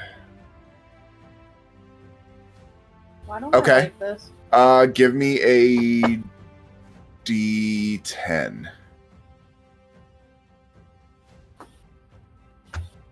All right. Because you were falling back and forth, so I was like, so the D12. Sorry. No, you're fine. You're fine. I just wanted to just set this up. D12, I rolled a 3. Okay. When you switch it to the D20, I rolled another 3. So now you switch it to the D10 if I roll a 3. Oh, whew. It's a 4. A 4. Oh, Much better. yeah. Much better. Much better. Way better. You're really getting up there. Sweet and sour sauce with rice and chicken. Oh, God. That one man. is. Hey, I like sweet and sour. Oh no, No. this one's ginger heavy. No. It is Oh, I don't like this. horrible. No. This is horrible. You And it comes in like the packs that those tuna creations come in. Yeah. Yeah. This isn't good. Should I GM? Yep, give me a D12. I'm going to use my little minis that I have from Raven's Nest. To really emphasize. Mugwort, how are big you your eating character rations? is. Yeah, I'm gonna eat rations, and I do have a water skin, by the way. Okay. I rolled for the D12. I rolled a 5. Okay. On the bad list. Okay. Roll me a D10. 10. Ooh. I think I need to homebrew MREs. I think you should. I think I'm gonna that would actually homebrew be some kind of MREs. fun. Oh, yeah. Especially And considering then you're we already doing and- that other thing. The It'd be a it's good fine. That I'm complementary. doing the cookbook. Yeah. We could actually make the MREs and try No, them. we're good. Put them in the cookbook. And try them on behind the curtain. That would be cool. On him. On him. Hey. Wait. We could do that at our live show. Live show. So you said a D10, GM? Yeah. 6. 6. Why did I have to roll a d20 and they get to roll d10? Because you got on the good list. Oh. Apparently I got on the bad list. Lentil stew with lamb. What the? Wait, that is not an MRE. It's Yes, a it is. 2021. It's a It's a new 2021. one. It's a Sure Pack. Huh. It's one of those I- Sure I- Packs, the really thin ones. Oh yeah. It's not. It doesn't come in the box and bag like we're used Oh, to. It comes like those things. tuna creations. Yeah. That's yeah. because they give out the tuna creations now too, which are great. The tuna creations are amazing Yeah. because Okay, it's just packaged tuna. I can't say I've had those. So I've never had. Yeah, those. I can't say if they're really I've that had them. bad. I've had them. I had them when I was doing the some of my guard training, and they are they're nasty. The lentils are undercooked. Well, I guess we'll just put those cursed mini dice away, and for now, thank you, Raven's Nest Dice. I all may right, have touched those ones. I'm They are foraging. good. Mugwort, give me a D12. Then that's going to be a medicine. Is a 9 of 12. Okay, that's on the good list. Give me a D20. 20, you say? Natural 20. Woo! Ooh. What's the best one? That's Actually, up the to- one is the number 20 that's on this list is really good. The Italian sausage with peppers and onions and marinara sauce. Oh yeah, okay. Fancy. And it comes with that recovery trail mix and beef jerky, Yeah, cheddar yeah. cheese spread, dried cranberries, crackers, dry roasted peanuts. Oh yeah. That's bougie. Oh, yeah. that one. Oh, yeah. It's a very good one. That's the one that you. So what you guys have to understand, when you get to MREs, it's like prison. So Yeah. you trade for what's in the MREs, Trade up, especially yeah. if somebody got Yep. Skittles. Oh, you yeah. would See, trade I- for Skittles. See, I hate Skittles. So I when love 'em. get- The when I berry get Oh my Skittles- God, the how berry dare Skittles- you? I the don't berry like M&Ms Skittles- or the purples, but I do love Skittles. Yeah, it was Skittles and M&Ms people would trade, and I would trade yeah. those if someone got a Tootsie Roll. So I hate Skittles, so I'd be like, who wants one? And people, I'm not kidding you guys, when you're in the They'll field, fight over people, it. people will sell their souls Yeah. for a fucking bag of Skittles. And I'm like, and then- give me everything you get. And then you take the hot sauce out and you put that little bottle of hot sauce in your pocket. There's literally like a little bottle of Tabasco sauce this big, and you use a bottle. In It- basic, when you- weren't allowed especially- to do that though. yes, but when you're deployed, you actually a lot of guys have a spot on their vest or in one of their pockets just for that little bottle of hot sauce Yep. because you put it on everything. because it's the only thing that makes your food taste. Yeah, Something. it actually tastes like food. Okay, so with that, you guys get some nourishment, whether it's pleasurable or not. I needed to forage so I can eat something.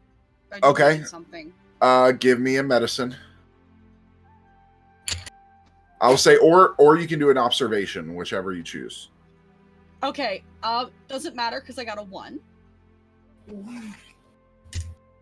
Okay, give me a D6. 2. You find some berries. You immediately pluck them, begin to eat them. They are poison berries. You lose 2 points of armor, and you are now poisoned. Do we notice? I don't feel so good. You're all right, mate. I found some berries and they were not as good as the other berries, and now my stomach feels like it is on fire. There's my. Bloody hell, I reached into my pack for an I- antidote. Before that, I will go to Albert. Dennis, where did you go to get these berries? I point at the bush. I walk over to the bush and see if I can decipher if they are poisonous or not. Make an observation. All right, so that is a D10.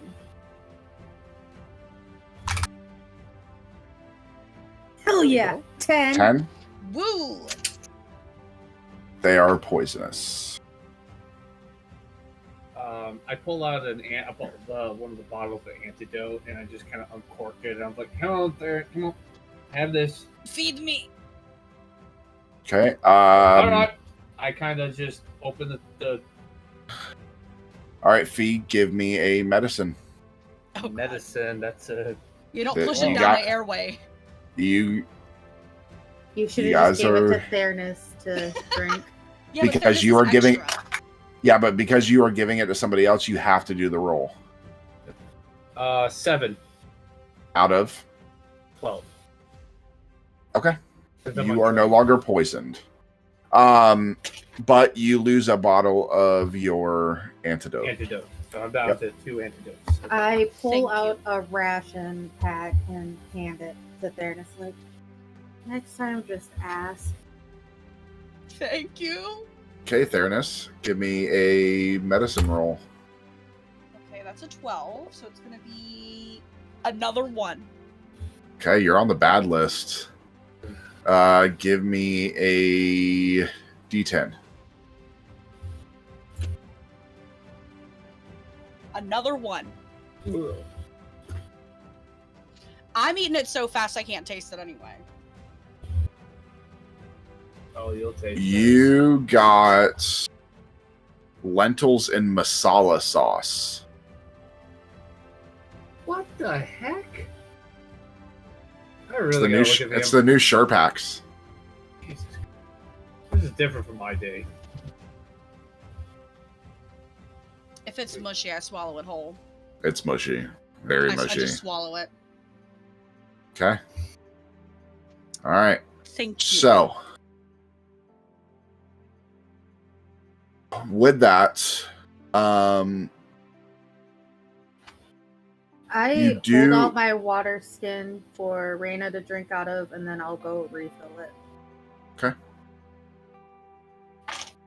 Um, I go to refill my water skin as well. you also do see a grove of luminous mushrooms emitting a soft ethereal glow that adds an otherworldly ambiance to your surroundings. But they seem safe. The forest teems with life, both mundane and magical. You catch glimpses of elusive woodland creatures like deer and foxes darting between the trees. Colorful songbirds flit about, their plumage like tiny bursts of living art. You tread carefully, mindful of your surroundings and the delicate balance of nature. As noon approaches, you discover a hidden glen, a serene, sun-drenched clearing tucked away amidst towering trees. The glen is adorned with vibrant flowers, their petals swaying in the gentle breeze. Here's where you take another break, basking in the warmth of the sun. And this here is where we're going to take our break, basking in the warmth of the summer outside. We will be right back, everybody. Please stick with us.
All right.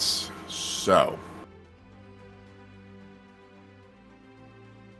as we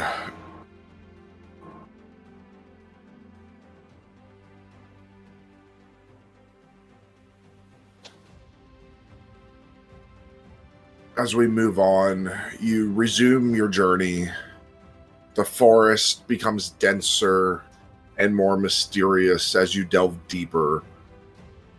Shafts of sunlight become and an eerie hush settles over the landscape. The air grows heavy with enigmatic energy, and a sense of anticipation tingles in your bones. As evening descends, you find yourselves on the outskirts of a fallen grove of ancient trees, somewhat familiar. The Whispering Woods. The name is not without reason, as a whispering breeze seems to emanate from the very heart of the forest. The trees stand tall and solemn, their branches interwoven like skeletal fingers, casting long shadows that seem to dance in the twilight. Would you like to set camp for the evening, or would you like to venture on? I say we set camp for the night. Rest up until we have to go to repair anything we have to, and Yes, Mr. Blacksmith, I am sorry, but my armor is damaged. I do not remember how I did it, but I woke up and it was damaged. I think it happened maybe when I ate the berries. Maybe I threw up on it.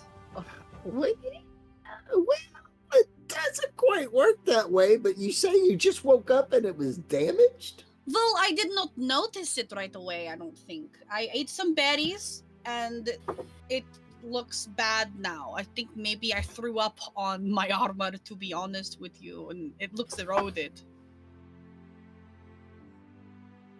That's disgusting, by the way. It is disgusting. I ate disgusting berries. Okay, I'll give you that. All right, well, I'll do the best that I can. Then let me see. Thank you. I cleaned it up, so there's nothing left on it. It's not gross. It still feels lovely, though. Yes. Feels like lovely armor. So I will not only caress the armor as I repair it, but I'll repair the armor. Roll a tools check, please. 6 out of 8. Okay, it repairs. Ooh, yeah, there you go. Thank you. I will pull up while we're setting up camp set up, and I'm assuming the fire's going. I'm going to pull out my lute, and I'm just going to start playing. Nothing particular, just kind of strumming along, having a nice melody with the guitar. Or I set up the fire. Give me an instruments check. I would like to also dance erratically when he starts playing the music.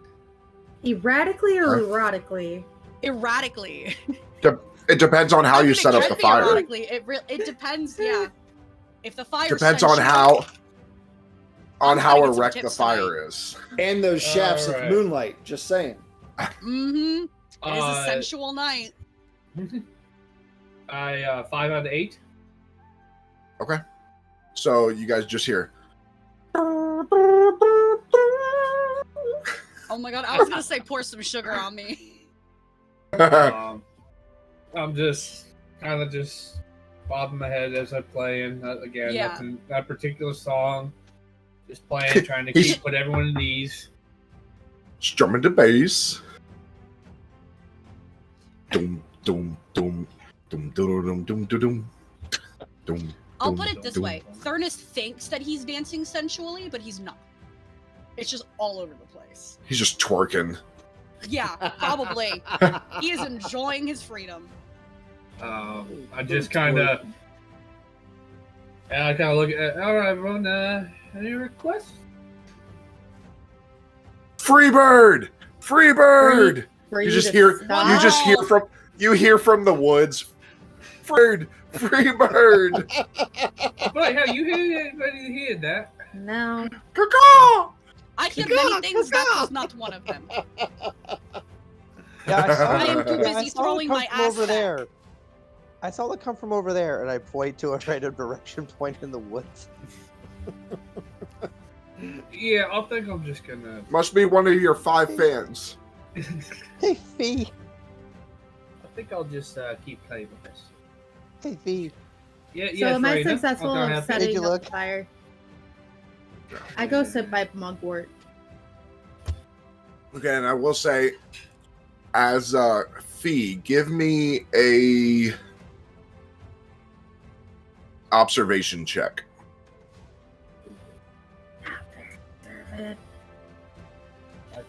That's gonna be a 12 for me. Like GM. I said, not very observant. 7 out of 12. Out of 12. Yes, Okay. out of 12. You still hear free bird, and you hear rustling in the bushes, Oi, and something over there. out comes a little. You're not sure what they are. You've never seen their race, but in real life, they look like a little mouse, like an anthropomorphic mouse. Wait, aren't elephants supposed to be afraid of mice? Yes. But dressed all grungy, almost like she is a rock fan. A grunge And she comes mouse. running out. She comes running up. Oh my god! Oh my god! Oh my... Are you Nifty? Yes. I'm such a big fan. Oh, that's great. Always great. Didn't expect me to fan all the way out here. Oh. Sorry. did Mal. you say that? M-A-O. Oh, Mal my the God. mouse. Mal. Oh, Mel, good to meet you. You need an autograph or something? You want to hear some of the greatest hits? She's got this really big smile. I don't know if you guys remember the meme that was going around, like the overprotective girlfriend meme, Oh, where that girl was like, Yeah. that's the face she's giving you. And she's like tilting her Oh, head. she's a stan. As she's, yeah, very much so. Nice. So, Mel, again, you want an autograph? You want to hear some of my famous hits live? Huh? I'm sorry, Jim, you cut out a little bit. I want You want me? I turned to Mugwort and it's like, I think Nifty's got a girlfriend. Well, Where did the music go? It looks that way, huh? well, I mean, they would make a very cute couple. I appreciate it. Flattered, of course, but not that Hey. far. You can do it. Aye, shut And up. you can do it all no. night long. I'm gonna have to Don't sue us, Adam Sandler, please. Please don't sue us. Please join I don't know us. what that's from. Yes. What? Are you surprised? Oh, Yeah. you're right. I shouldn't be, but Oh yet God, I've it's always been a He's- while been. since I've probably- watched Adam Sandler. Which one is He's that? probably never seen Waterboy. any Adam Sandler Oh, movie. Waterboy. I That's gotta not watch that true. again. I've seen 2 Adam Sandler movies. Grown Ups, Which one? 1 and Just 2. one. No, just one. Just the first one. Okay, and the Bedtime other one? Stories. And bedtime stories. So none of the Okay. good ones. Okay, None of the- now- Yeah, none none of of the good ones. Not even 51st Dates What's that one? I haven't seen a lot of his movies either. with You need to Drew see at least Barrymore. Waterboy. You need to see What's that? Waterboy. But- that? I know who Drew No, Barrymore not the best of time. No, not the best of time. Oh, Mel. my We're gonna God. have- not the Everybody's best- wisdom drops by 1. Guys, I'm just saying, when it comes to me and movie watching, you guys got a lot of work. Mel, gonna have to just politely decline, and yeah, maybe we'll meet up in another town somewhere. Oh, Unfortunately, bring your girlfriend along, Oh. Nikki. What the hell up, Meadow? Oh, Oh, yeah, hell no. You're not alone. Put her in your are- pockets. Maybe she will you- dance with me. You'll have a mouse in your pocket. Shut the hell up, Mugwort. You might like we it. Then we can call you Squeaky Fee. Are you Scottish? I'm a little bit of everything, lass. Nif be a little bit of too. I agree. You should I pursue agree him too. Shut up, Pursue Mugwort. And she takes a few steps closer. I take a step back. Aren't you I sitting? thought you were sitting. I get up and take a step back. She keeps walking toward. Okay, now I'm gonna have to While ask all you to this is keep your going on, distance. I'm fumbling through my bag. I Okay. see. What I see, Raina fumbling through her bag. When are you trying to do it stealthily? No, I'm just like, Then yeah. got the bag out and just going through it. I walk over and I'm like, Raina, what are you looking for? That's rude. That's very rude. Yes, but how else would you want me to say it? How can I love would you. say you normally. Okay, And I reach and I find Now, and I step find away. what I'm looking for. And I find a mask, right mask I'm looking for, and I put it on, and I transform Okay. into a mouse of my own. You go have fun, Raina. You go have fun, and I walk back over I and had sit down different by idea, but okay. Mugwort. Let's see how this works. Wait. Now listen here, Did- Mal. I don't think you fully understand. I am Fee's greatest fan. Oh. What's going on? Oh fuck! She looks over to you and she takes off the ribbon out of her hair. Oh no. That's not possible. Oh, we could start a club. I do the Z Shut up. pattern snap. I do the Z pattern snap. You've got a big game to play ahead of you, little Mal. I look at Mugwort. It's like 1 gold. Raina kicks her ass. I can make this a lot more interesting, you're on. Meadow, but You're I'm on. leaving the act up to you. Shut up. Do you want me to make it funnier? No, I want them to go away. I can do This- that. You keep cutting And out. nobody because it's too high pitched. Yeah, it's the voice. Okay. I guess I can't do a mouse voice. I've got it too good of a mic to do this voice. Listen. Nobody's gonna take my man away from me.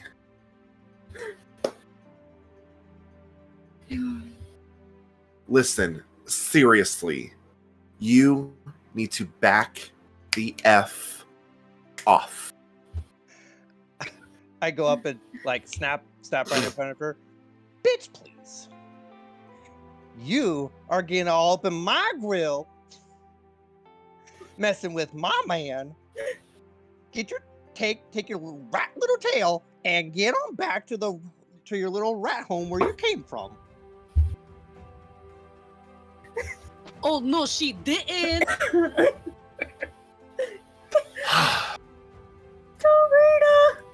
Listen.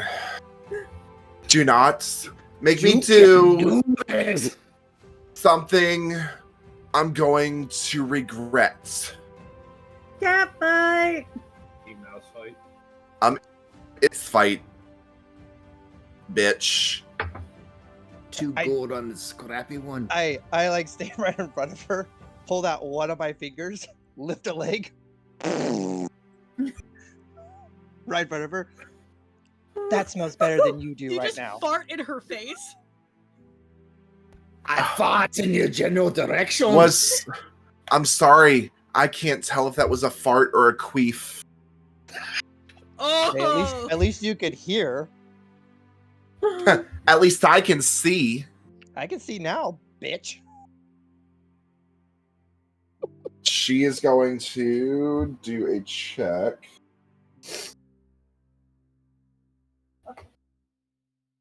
Four out of 8. She reaches out and attempts to take the mask off your face. Okay. I just go up and like karate chop her right in the throat.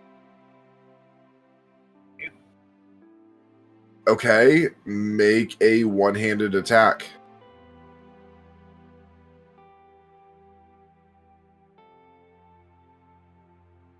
That's a natural 12. Yeah. Okay. So you hit her and she... Nobody gets up in my personal bubble. Now, do we need to have this, or do you need to listen to what I tell you and get your butt back in the forest?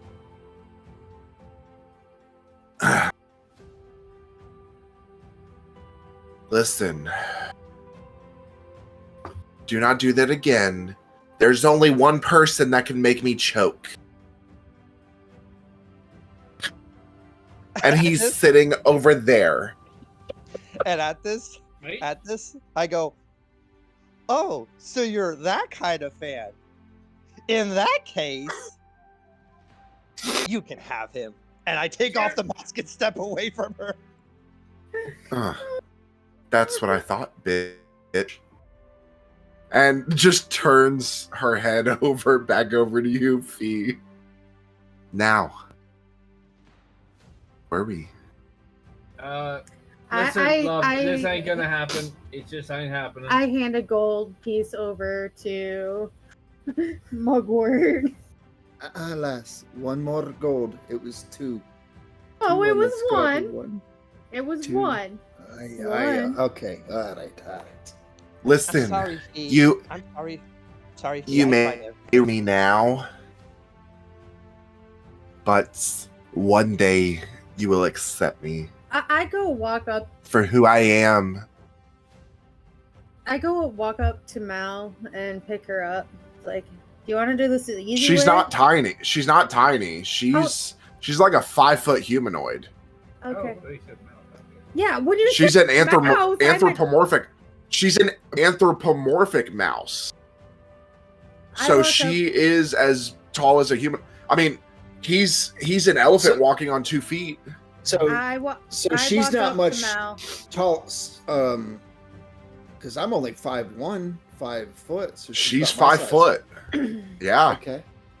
I walk up to Mal and Nif, and I plant a big kiss on Nif's face, on his lips, and was like, bitch, he's mine and he's taken. Walk the fuck away or this is gonna get real, real nasty. Yeah, I just kind of put my arms around her and be like, just start smiling.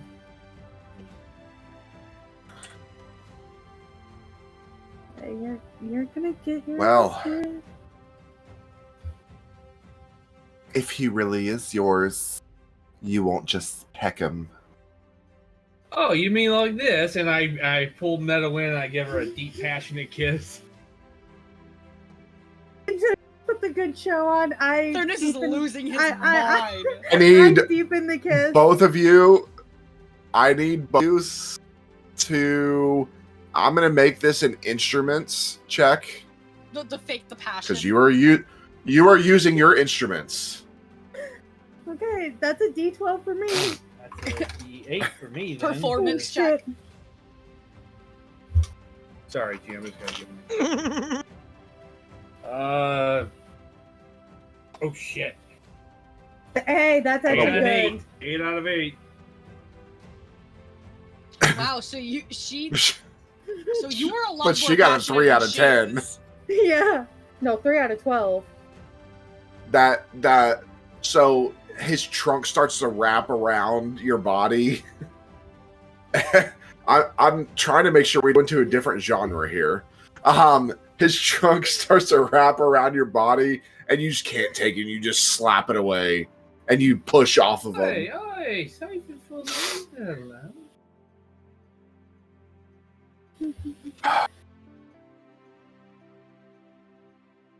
I won't give up that easily.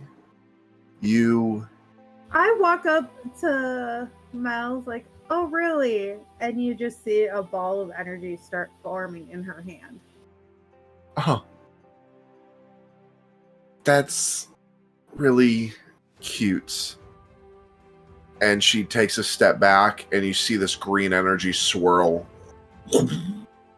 around her as she turns into a large tiger I now, with lady. snarling teeth. Ladies, You get a ladies. druid. Ladies, listen, Mel. Like I said, flattered, but as you can see, I take it. So please respect my boundaries. Just part amicably. Now, Meadow, love, just it's okay. It's okay. You don't gotta kill her. You don't gotta do anything. She transforms back and she goes, fine. But if she really is yours, look her face and call her love. Now, sorry, Mel. I've got to keep some things.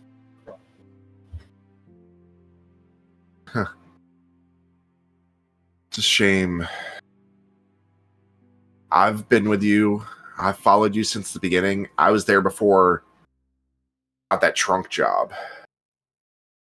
And she walks away. You ever try to grab my ass again, I will break your fucking trunk. Oh. Just a No. I don't swing that way. I was just trying to save your ass. Which, I might add before anything, I appreciate. It's been a while since I've had to fight off the fence. Now I need to go wash my mouth. Raina, do you have anything that I can wash my mouth out with? Hey. Yeah, Hang on. but, you know, Hang on. You gave me a water skin earlier. Why don't you just use that? Because I need something more than just water skin and water. I need like alcohol or something. well, Does if anybody it's have alcohol? You need, love, I you want to ask your man here. Mugwort. Yes.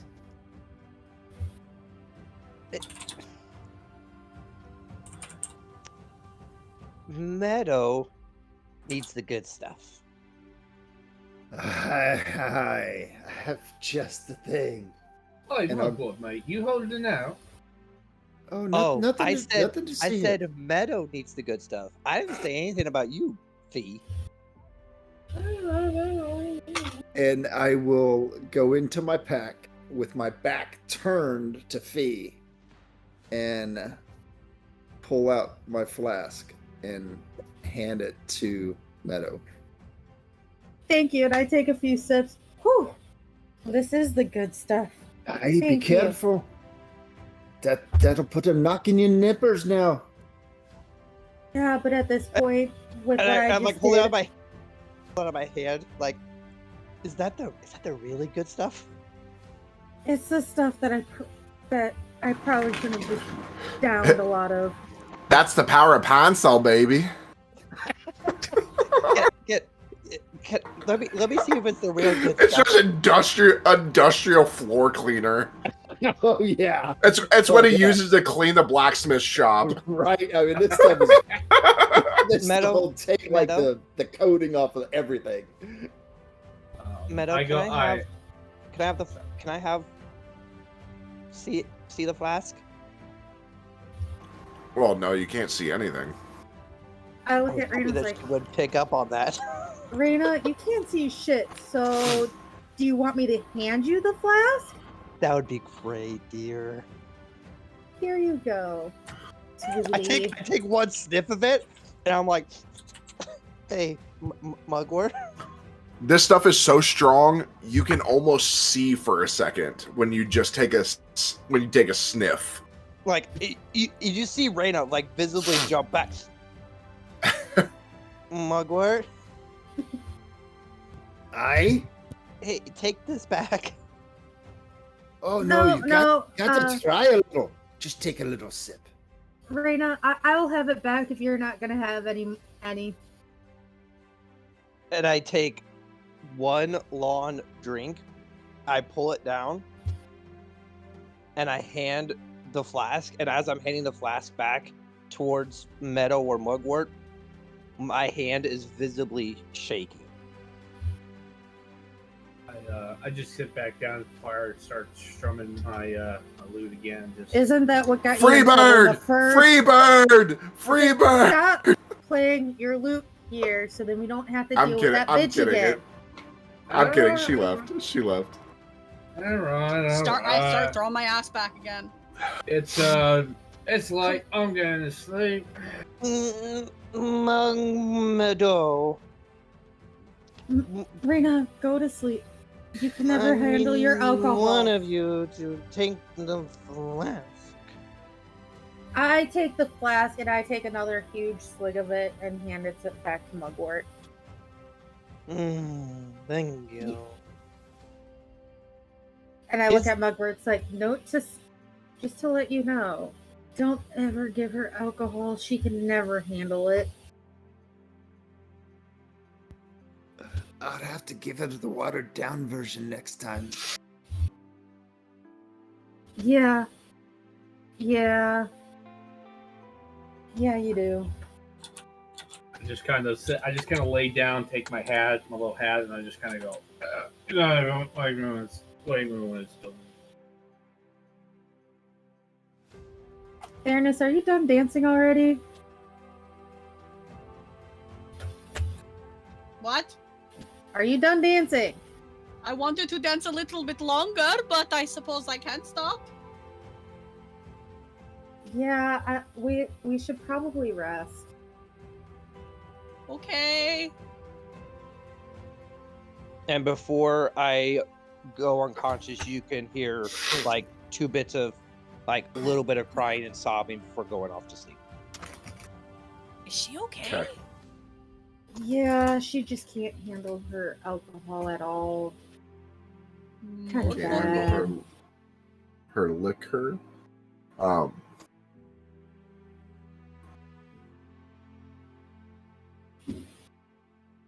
Yeah, I'll go to bed. Okay. I So- will go. I will go Reluctantly. next. I will go up to Reina and lay down and fall asleep as well.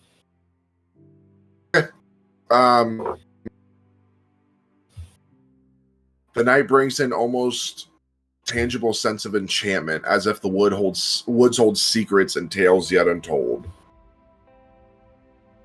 As you settle in for the night, the forest comes alive with nocturnal creatures. The haunting call of an owl echoes through the trees, punctuated by the distant howl of a wolf. Find solace in the presence of one another, drawing strength from your shared purpose and unyielding resolve. You drift off to sleep, your dreams intermingling with the whispers of the whispering woods, as you prepare yourselves for the challenges that await you on the morrow. Finally, you awaken. And after 2 days of traversing through the rugged wilderness, brave treacherous terrains, and venturing deeper into the heart of Haleron, you finally arrive at the entrance of the Chamber of Trials. The air feels charged with anticipation, a palpable energy that seems to emanate from the ancient stone structure. The Chamber of Trials stands as a testament to time, its weathered stone walls etched with intricate symbols and faded engravings. The entrance looms tall and imposing, flanked by 2 massive stone pillars adorned with intricate carvings depicting mythical creatures and heroic figures. The air around the entrance feels heavy, as if the chamber itself holds its breath, waiting for those who test their mettle.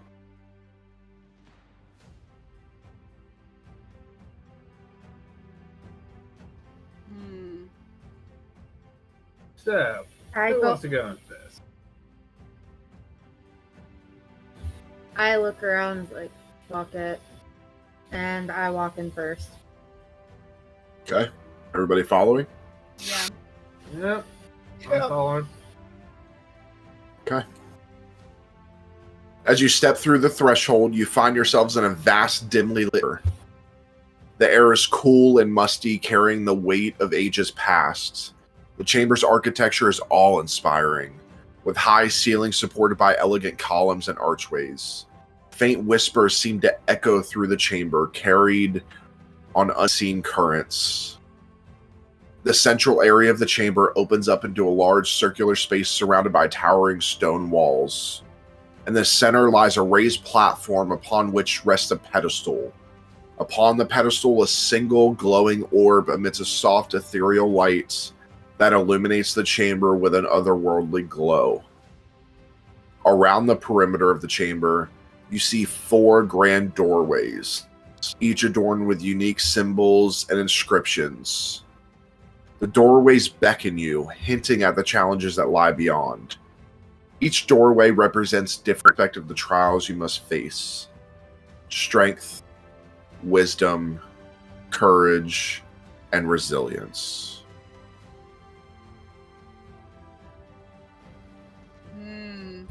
The chamber exudes an aura of ancient magic, and the air crackles with anticipation. It is as if the very essence of the trials permeates the atmosphere awaiting your arrival. You can feel the weight of the trials on you, a mixture of excitement and trepidation coursing through your veins.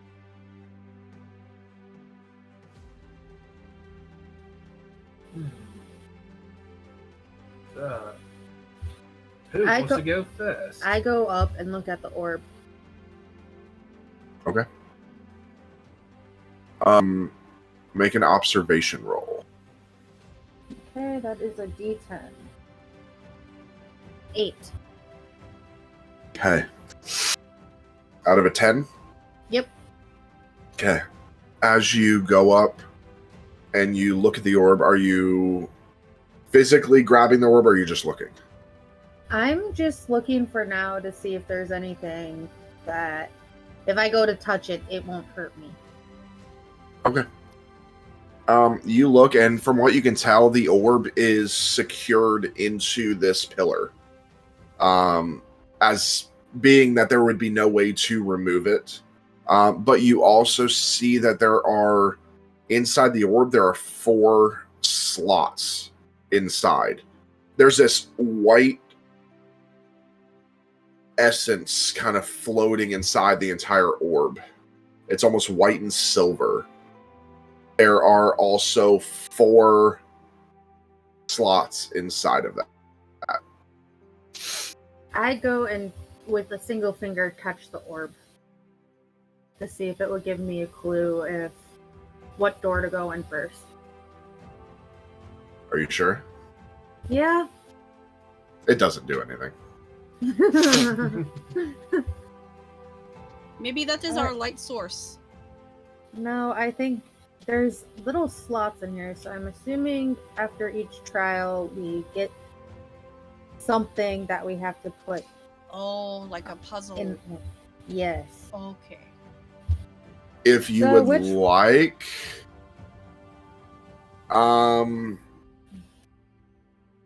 I will allow you to take whatever your highest magical is and roll that to see if you can figure out what it does. Okay, so that is a D8. 2. 2? 2. Can't quite tell. Can I try? All right. Sure. Love 7 out you of too, 8. Raina. What? It was a what? 7 out of 8. Okay. You get the sense that when the trials are complete, as you complete each of the 4, I want to say each of the 4 trials, but each of the 4 sets, each of the 4 doors, a section of that will fill with magic.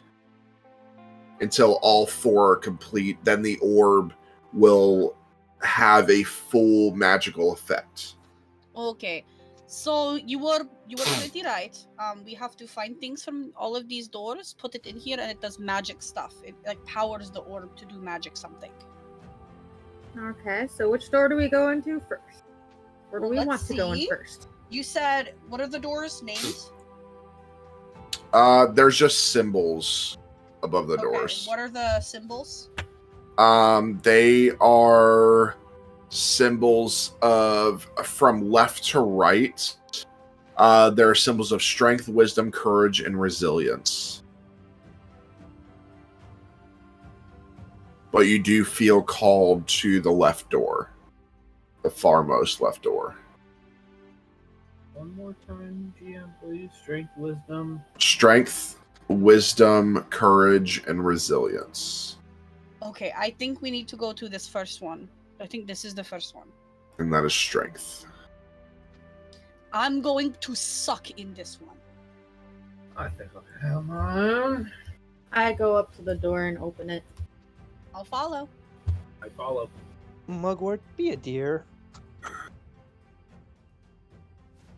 Yes. Which door are we going in? No, be a deer. I can't do a deer. I'm not a deer. Meh. That's a Where's my- sheep. Where's my I call? can't do a deer. Let's find the rest of the You crew. Can say- you just I will gently guide Raina towards the door. I wanna hold your hand. Yeah. How old is Mugwort? Is Mugwort around Raina's age, or is he a little bit younger? He's probably like 40 human years. Yeah, 40s. Raina's old at 50. Mm. Wow. Wow. Okay. So,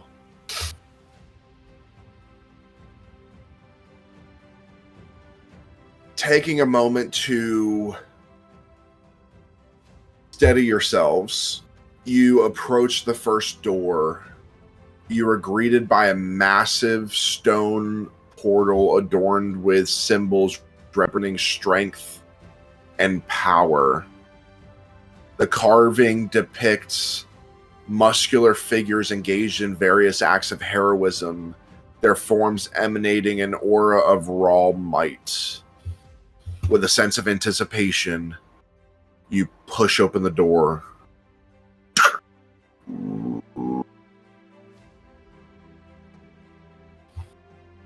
And enter the chamber beyond. Before you lies a sprawling expanse, a battleground tested to test your physical prowess and resilience. The ground is covered in rugged terrain with uneven rocks and scattered debris, creating an uneven footing. In the distance, you catch sight of your first trial. A towering golem crafted from stone and imbued with an otherworldly energy. The golem's eyes glow with an intense light, and the ground trembles beneath its immense weight. Its purpose is clear: to challenge you in a test of strength and combat prowess. As you prepare for the trial, the golem springs to life, its movements slow and deliberate, yet filled with an undeniable power. The ground shakes with each of its heavy footsteps, and its stone fists crackle with elemental energy. The golem's eyes fixate on you, radiating a sense of unyielding determination. And with that, I'm going to move you guys here. This is the map I have, so deal with it. I need everybody to roll initiative, please. D12, correct? Yes.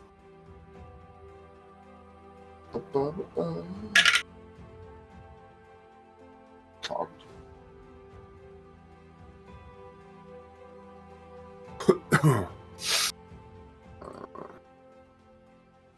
see here. Let's see.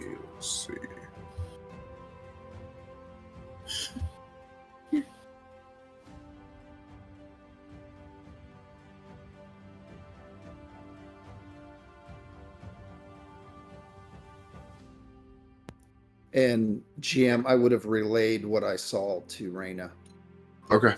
so Raina knows. All right. So.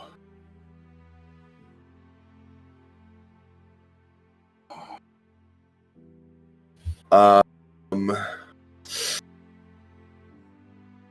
12. You got a six. Anybody? I got a 6. Sorry, I didn't hear the from what to 12. Yeah. Sorry. No, I'm going 12, Oh, sorry. 10, 9, 8. I 8. got 8. All right, 8, 8. Who has the highest physical? Trained. Mine is master. Okay, so Mugwort's first. And then it's Raina. 7. Me? Darren has got 7. Yep. Okay. 6. I got 6. Okay, what's your physical? Physical is trained. Okay, this one is the Golem is a master, so it goes first. Okay.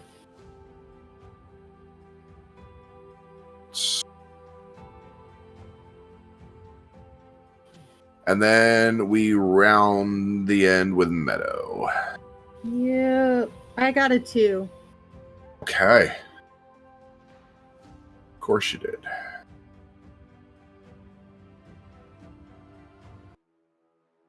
Okay. So, top of the round. Oh, actually, hold on. Let me get you guys in here.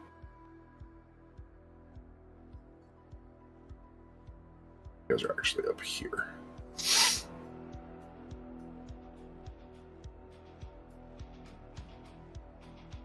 Raina. There it is. I'll say you two are together. You are here. You're first. I'll do this. Okay. So, Mugwort is up with Rain on deck. Okay, so I will whisper to Raina what I see, and I would like to rage and advance on the golem. Okay.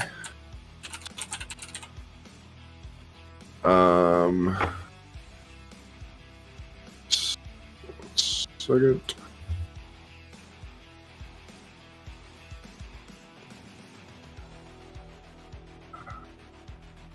Sorry, give me 1 second.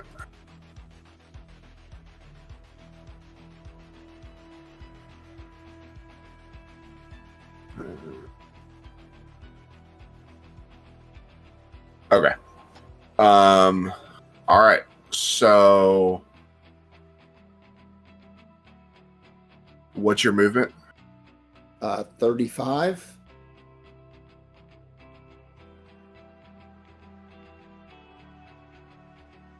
Okay. You can get right there. Okay, so you use one of your actions to rage, one to move. You have 2 more.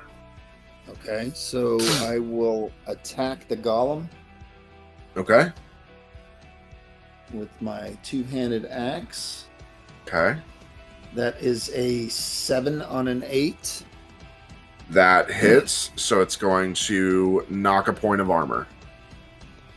Okay, I will swing again. Okay. That is a 5 on an 8. That hits, knock a point of armor.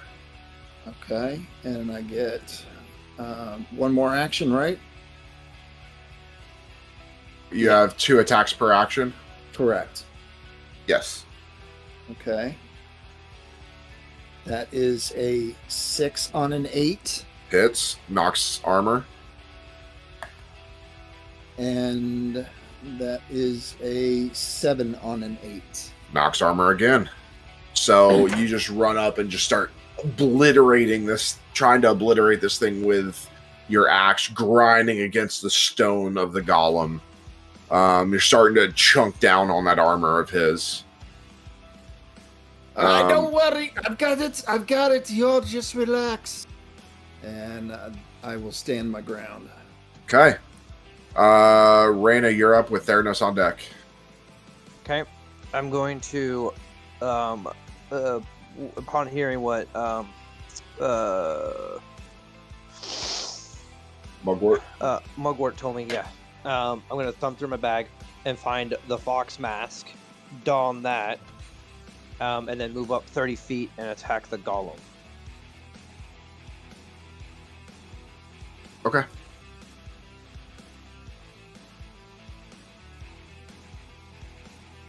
And then attacking. GM, So- would you say that? yes. Would you say that finding the correct mask takes an action?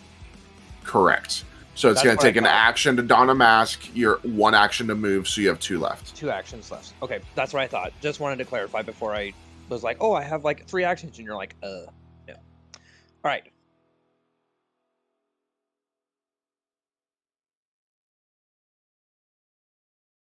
On a D4, I rolled a 1. That's a miss. So you go to strike it and you just slide by the side of it. And seeing that I miss, I'm gonna kind of like prance up and try and see if I can get a good bite in. Okay. That is a 3 out of 4. That one hits, so you take an armor. So the second one Okay. connects as you bite it. Okay. And with that, pass turn. Okay. Theranos, you're up with the golem on deck. Okay, I would like to do some magic missiles. Okay. What is your level in that magic? I'm a master. Okay. So let me see. So as master. a master, you can hit 2 different targets. Since there's only 1 target here, you can hit it twice with the same spell.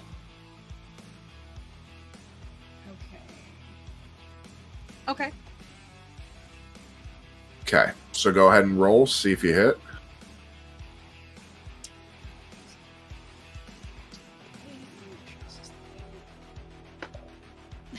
Two out of 8. That one misses. It goes wide. So that counts for the 2, because it'll automatically okay. be 2 that go. Okay.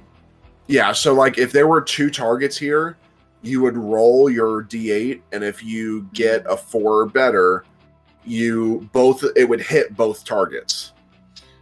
So did we do it wrong last time? Because I think last time I had 3 targets. Probably. You're not supposed to be able to hit at. Let me double check. Hold on. Yeah, master says up to 3 different targets.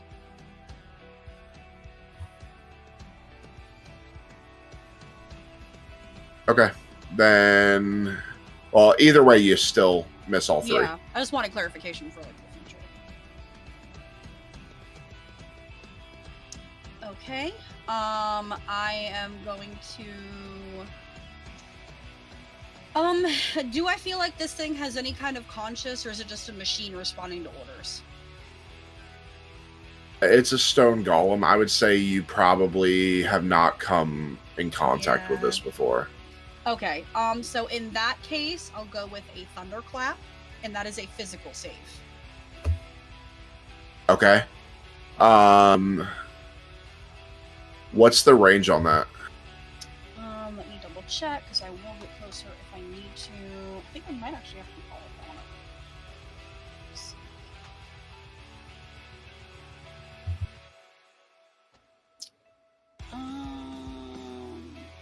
Oh no. Okay. Okay, maybe I don't want to do that. It's 5 feet.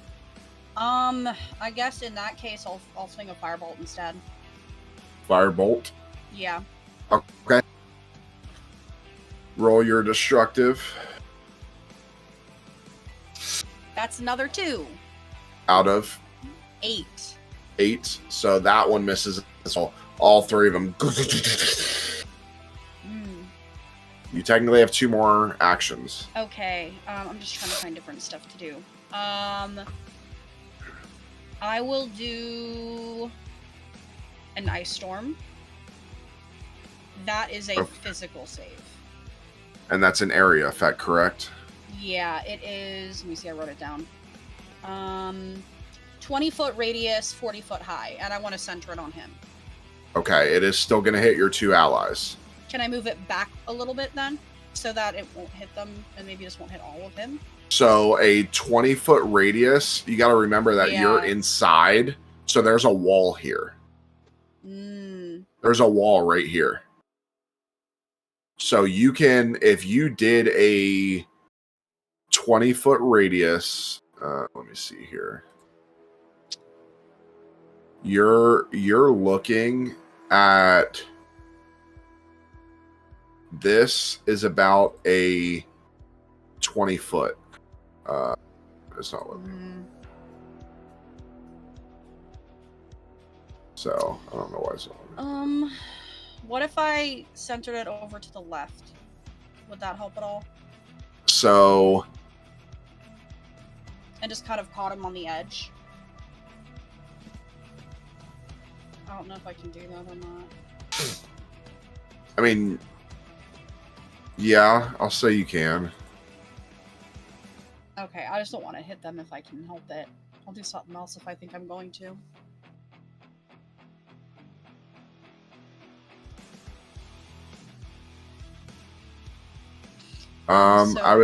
I'd say you'd have to put it right there. Okay. Yeah, I'll put it there. And then that's going to be a physical save. And it says the area of effect is difficult terrain. Okay, so physical save. Give me a second.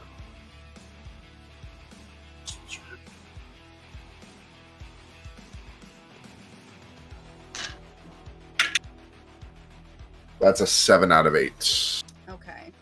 I don't think it takes any damage. It does not. Yeah. So I think I have one last thing that I can do. You do? I am going to. Let me see. Let me check the range on this really quick.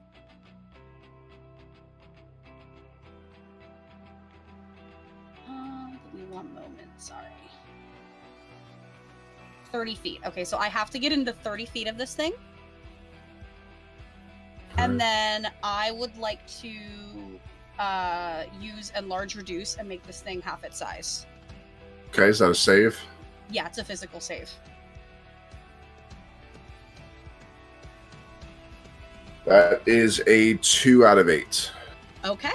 So it says it halves the size and gives, I don't know if this really matters, but it gives disadvantage on strength actions.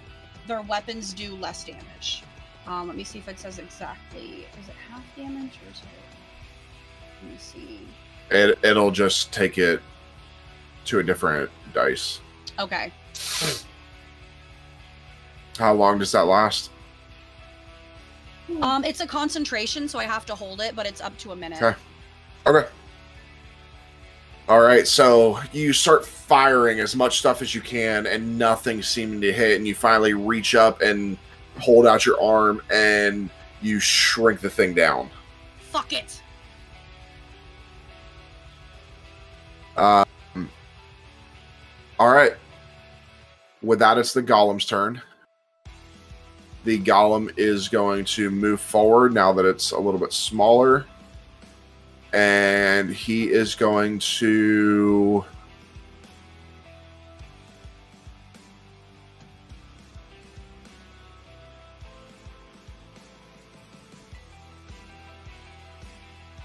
Okay. He is going to look to... Reyna. He's going to look to Mugwort and to Theranos, and he is going to cast Slow. So I need each of you to make a memory throw, please. 11 out of 12. Okay.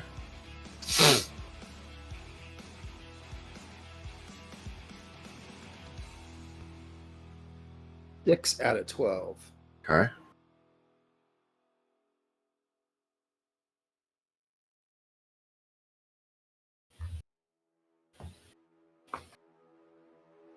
What you got, Reyna?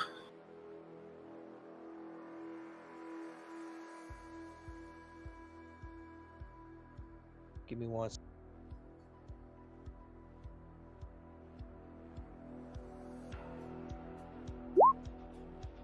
Uh, 3 out of 10. 3 out of 10? 3 out of 10. Okay. You fail. So, Reyna, you are slowed. So, you cannot use any reactions. Your speed is halved, and you cannot make more than one attack on your turn. Okay. And you can repeat that saving throw at the end of each of your turns. Okay. That is one of its actions. It has one more. And it is going to use that to make a multi-attack. He's going to slam with his fists. So, because of the enlarge reduce, his one-handed is dropped, or his one-handed dropped from legendary to master. That is a 2 out of 8, so the first one misses. And then the other one is against Mugwort, and it is an 8 out of 8. Oh. So that's a crit. So that's 2. It's he only hit you once. He missed the other one. Okay. But he normally does 3d6 damage, but because of the enlarge reduce, he does 2d6. But yes, I'm sorry, it would hit I forgot. So Sorry. 2 armor. It would hit right? it would hit 2 armors, yes. Sorry. I Okay. wasn't realizing Nope, what it's you said. okay. It's all right. Okay, so he reaches out, tries to cast slow on everybody. It hits Reyna, and then he goes to slam. You're able to kind of dodge out of the way, Mugwort, but then he hits you on the other side with one of the other fists. You kind of slide backwards. All right, that ends his turn. Nithfi is up with Meadow on deck. Alright. So, first attack, I'm going to use a cantrip and Vicious Mockery. Okay. That is a, I believe that would be a memory. So it's usually wisdom, but it's usually, that's checked, it's memory if I'm not mistaken. Okay.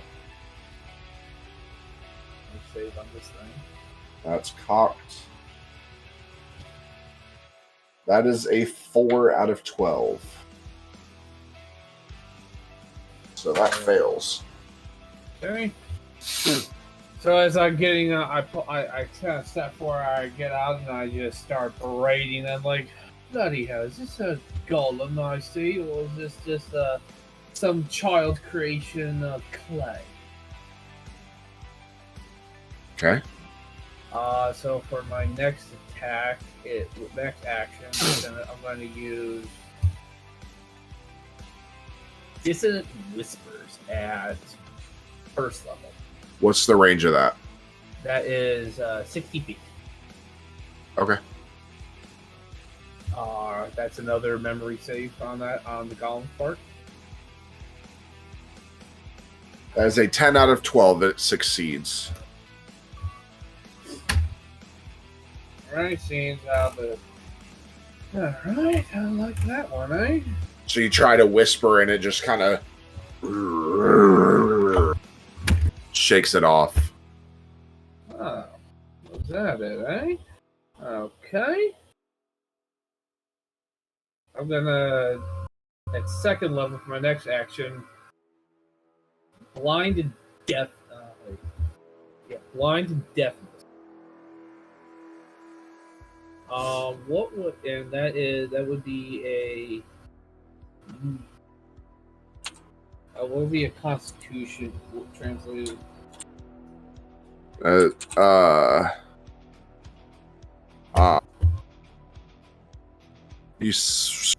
So that would end up being a medicine. Okay.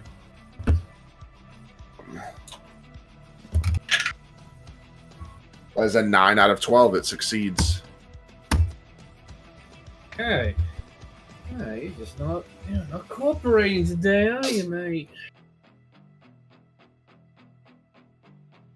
And so for my next one, I'm gonna try.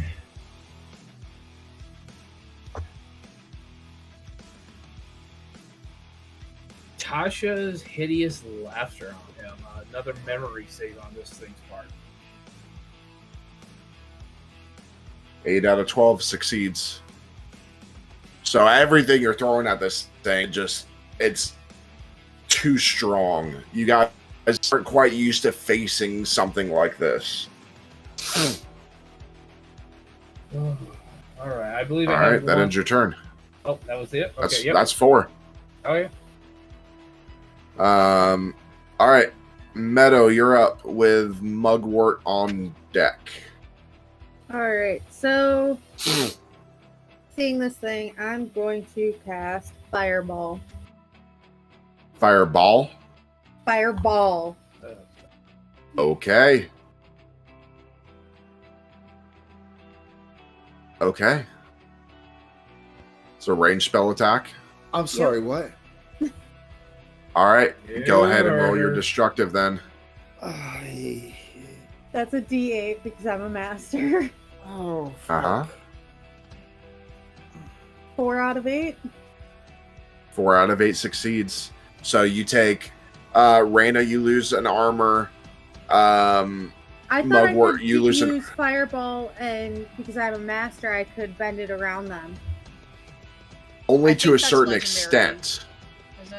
Only to a certain extent. At legendary, you can warp it completely, but at master, you can only do it to a certain extent. Okay. So, Mugwort, you lose an armor. Sorry, guys. Raina loses an armor, and then it loses an armor. So you, and this fireball, it does. So as a master, you can kind of concentrate it a little bit, but to completely warp it around, you have to be legendary. So, but you can, with the master, you are shrinking it. So if everybody else was there, you would have only hit a certain amount of people, but you are blaming it right for them because they are right in front of them. So there's no way they avoid it. And he's not up against that wall anymore, so. And he's also a lot smaller now. Yeah. Okay, then I'm going to do Magic Missile. Okay. So as a master, that will hit 3 times if it hits. What do you got? Is that a 1? It looks like a 1, GM. Was that a 1? Oh, what level are you? Yeah. Okay, so you lose 3 armor. As you go to cast Magic Missile on it, backfires on you. Those dice that haven't just gone to jail. They've been Guys, exiled. remember to let me know when you are at 50% armor or less. 50%.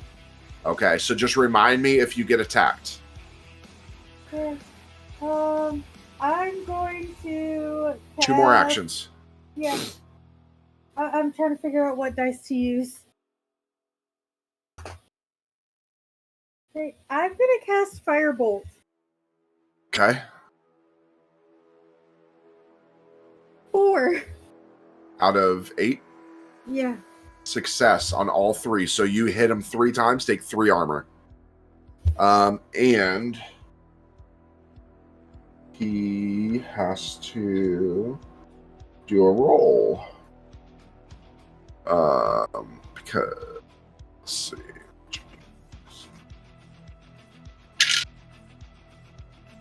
That's a fail on the roll, so roll damage because he's going to take half damage.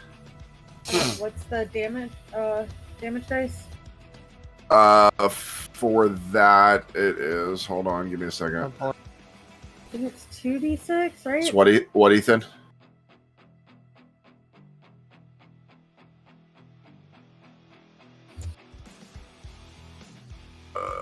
Four.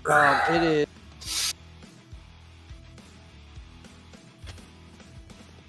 That's a destructive. So, and you're master, right? Yeah. 2d6 plus 5.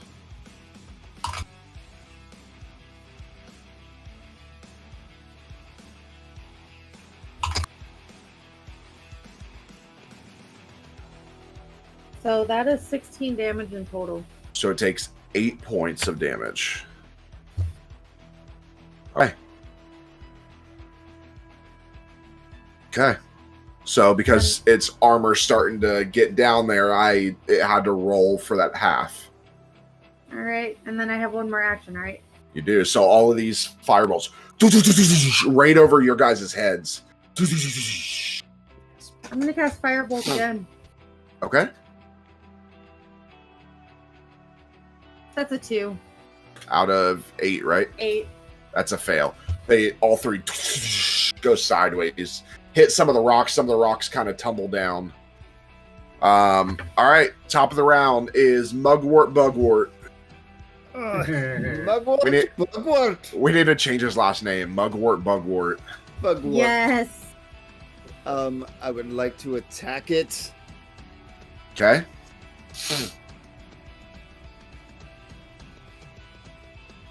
That is a 7 out of 8. That hits, so that takes an armor. Go ahead and roll damage. We'll see if it's... Or, I'm sorry. Hold on. I gotta roll the dice first.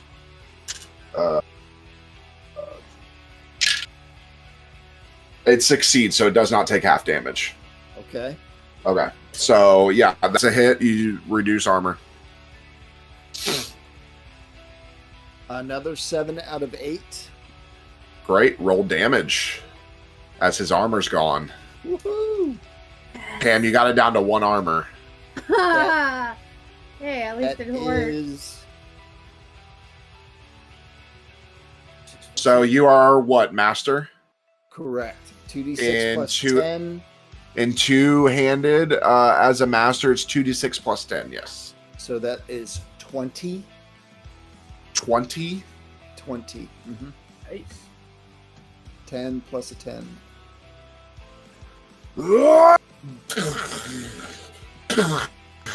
Starting to take chunks out of it.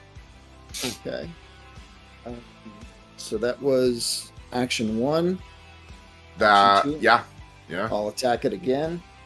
Okay. That is a Why did I 6. convince you to make a barbarian? 6 out of 8. And why did I build you like my Right. builds? Exactly. 6 out of 8, that hits. Roll damage. That is 17. Okay. Another swing. That is 5 out of 8. That hit. How do you want to do this? You're gonna hit it. That's 17 It also. only had 5 health. Nice. Damn. It had Um, 50 starting. Oh wow, nice. So you did over 50 points of damage before your turn was done. Woo! At level Yeah. at level 5. That's awesome. Let me see. He's like crap.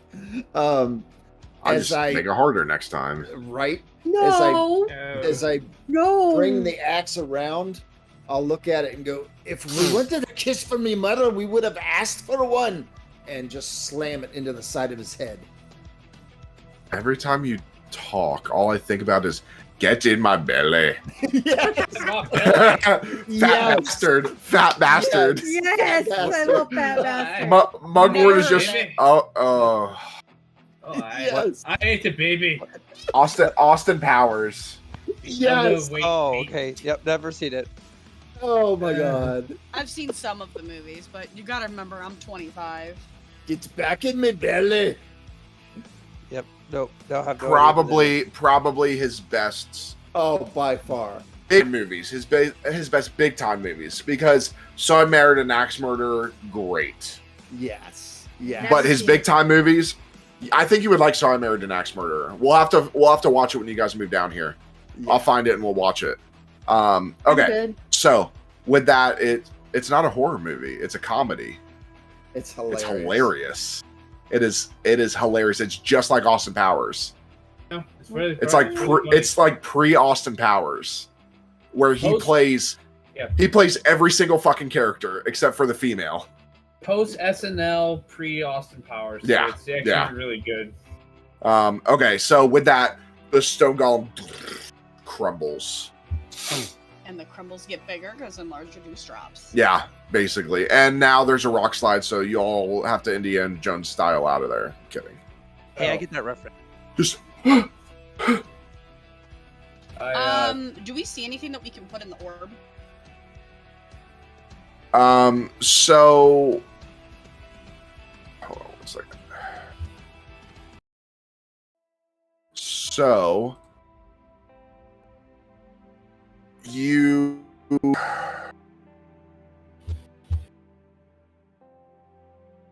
as you look around, you start trying to catch your breath. Just behind it,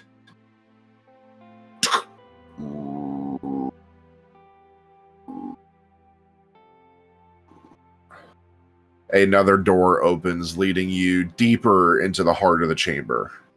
Oh, pisser. What was even more? All right. Let's do it. I pull out Okay. I Go pull out through the door. I pull out a cigarette and just light it. All right. Homemade. I'm trying to Let's do figure this. out who invented cigarettes. Yeah, I know, right? It's tobacco. It's fine. And I just kind of like, well, Thanks for telling me what's in my world. Yeah, I know, right? I don't remember inventing it. You know what? That's not tobacco. That's Austrium. You're smoking meth. Ooh. Yes. You're smoking blue rocks. That Like a silly herb. that mouse was not real. You were the only one seeing it. so then who was Raina? That whole thing, they were all asleep. Uh-huh. You went on a meth trip. Yeah. I'm okay, little spoiler to campaign 2. I'm totally going to make people deal Austrium. Yes. Oh yeah. I want to be an Austrian Yes. dealer. Yes. At school? Yes. Really? Remember the setting? I'm in a gang, thank you very much. Wow. Oh, we're sending the great message to all So our the readers. sharks and the jets? Mhm. Just Mhm. all right, entire Or the musical Sharks and the episode Jets. coming. Yeah. Hey. No. Do you want my meth? I'm gonna meth you up.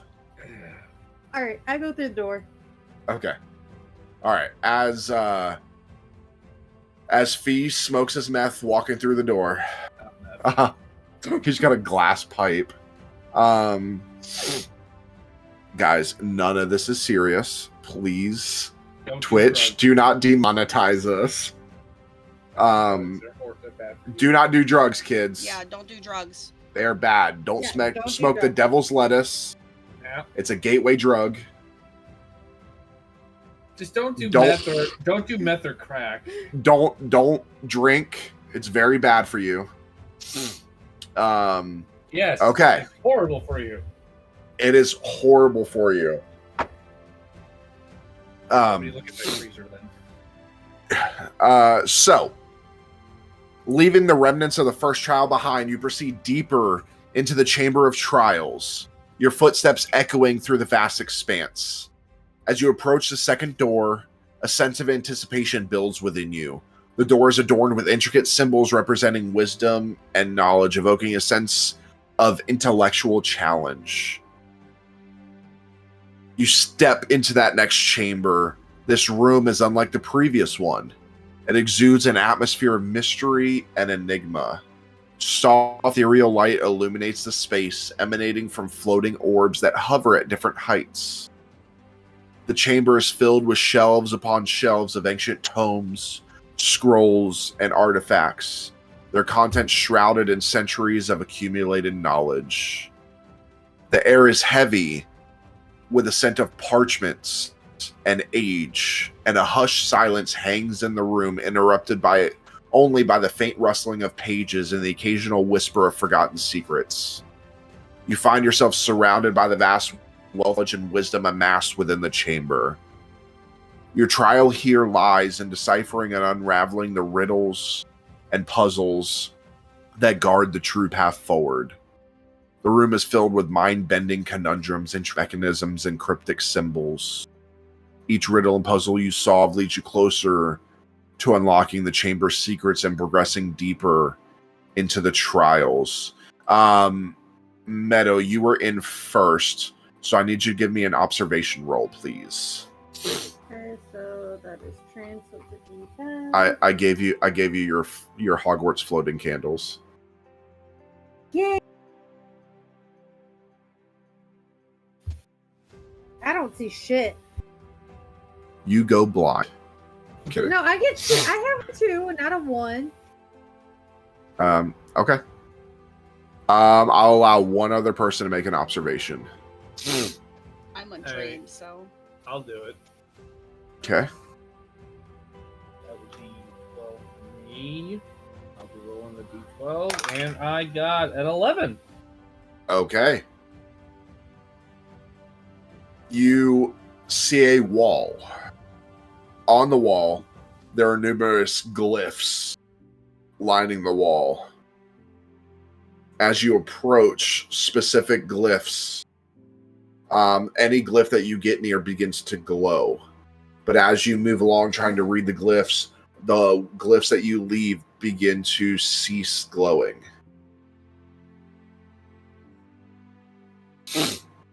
These are glyphs. Do I understand what these are, or There are 14 glyphs. You can make a memory check to see if you can read the glyphs. memory? Okay. Yeah. Another D12 for me. That's a 5. You have no fucking idea what they say. Would I see the glyphs Yeah. glowing? Alright, I will attempt Okay. to read them. Okay, so so that is a D10. Oh, hell yeah! 10. 10. Yeah. Okay. You can read all of them. So, get your pen That's my ready. leader. Yeah, just go slow. Glyph. Not that. Glyph of light. I'm gonna tell you what it looks like. You don't have to write down the description. Okay. But this glyph depicts a radiant sunburst with elongated rays emanating from a central point. The rays of light extend outward, showcasing a sense of illumination and warmth. The glyph exudes a golden glow and a feeling of hope and enlightenment. The one next to it is a glyph. This glyph features a vibrant and smiling face, exuding a sense of delight and happiness. The face is adorned with raised cheeks, bright eyes, and a wide, joyful grin. It radiates a positive energy, capturing the essence of pure joy and contentment. This is the glyph of joy. The next glyph embodies the act of creation and growth. It portrays an intricate pattern reminiscent of blooming flowers, budding leaves, and swirling vines. The lines intertwine harmoniously, showcasing the beauty and abundance of life and symbolizing the creative forces of the world. This is the glyph of creation. The next glyph represents order and structure. It consists of a symmetrical and meticulously designed geometric pattern. The lines and shapes interlock with precision and harmony, conveying a sense of organization and balance. This is the glyph of order. This glyph captures the essence of love and affection. It portrays two interconnected hearts entwined with each other. The hearts appear open and full of warmth, emanating a sense of compassion and connection. This is the glyph of love. This glyph embodies the vitality and flourishing of life. It showcases a spiral vine with lush leaves and blossoming flowers. The vine curves lines with a sense of energy and vitality, representing the continual growth and renewal of the natural world. This is the glyph of growth. The next is a symbol that symbolizes tranquility and silence.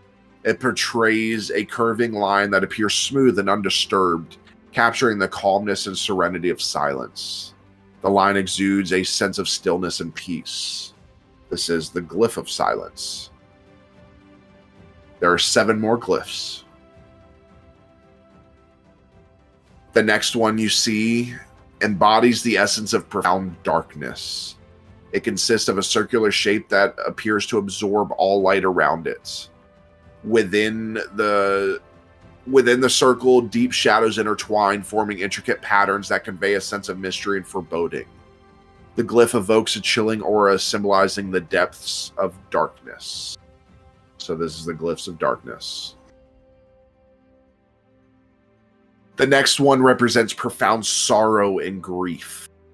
It depicts a downcast face with downturned features, teardrops, and a somber expression. The lines of the glyph convey a sense of heaviness and despair, evoking the depths of sorrow and loss. This is the glyph of sorrow.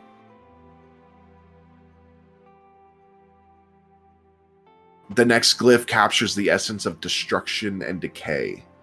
It showcases jagged lines, crumbling shapes, and fragmented patterns.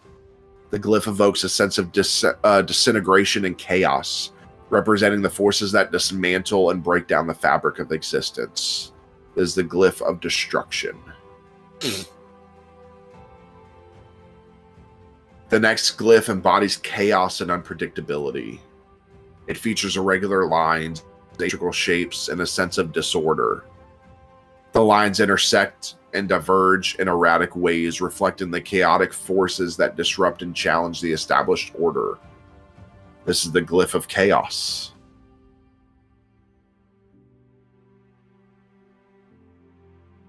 The next glyph symbolizes deep-seated hatred and animosity. It showcases a jagged and distorted heart shape filled with sharp edges and thorny protrusions. The glyph conveys a sense of hostility and negativity, representing the destructive power of hatred. And this is the glyph of hatred. The next glyph represents decay and deterioration.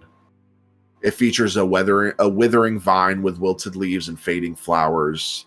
The vine twists and curls in a decaying manner, evoking a sense of decline and the inevitable passage of time. This is the glyph of decay. And finally, the last glyph represents noise and disturbance. It features jagged and irregular lines that intersect and overlap, conveying a sense of chaos and cacophony. The lines appear in disarray, symbolizing the disruptive and overwhelming nature of noise. This, of course, is the glyph of noise.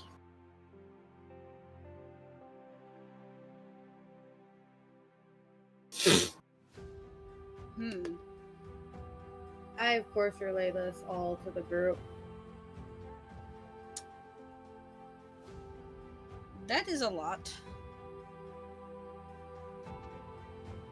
Ooh. Oof. Okay. Bloody hell. So are we in a hallway right now, or this is in the main You're next chamber? you're in a chamber. You're in a room. Okay. Does it give, do I see or know of anything that we have to do with this?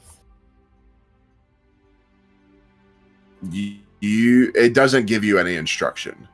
The only thing you know is that you know what the glyphs are, and you know that as you pass the glyphs, they light up. Alright, so I say we just keep moving around the chamber and see if we can find something else out. Yeah, I guess we should just pick one, right? And just go up to it. Okay. I will go to the glyph of love. Okay. Stand in front. It does light up.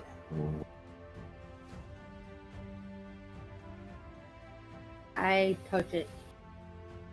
You touch it, and it kind of pulses a little bit, and then goes and stays steady. I think we have to touch them in order or something. I don't know. Okay, so what's the you order? touched love. The opposite of love, I guess, would be sorrow. So I go up to sorrow. I mean, the opposite of love is hatred. I mean, yes, that is true. I will go to hatred then. Okay. And put my hand on it. Okay. And a spike. I'm kidding. Why? You always do that. Genuine flashback. you another life. Uh-huh. So it pulses and then stays steady. Alright, so So I guess maybe growth and decay for the other two. That's the only thing I can think of. Or order or chaos. I'll go to chaos. I go to the You going glyph- where? To chaos. Okay. Touch chaos. Okay. Whoa. Cool. I look back. Who's going to order? I guess I'll go to order. Okay. I'll touch order. Whoa.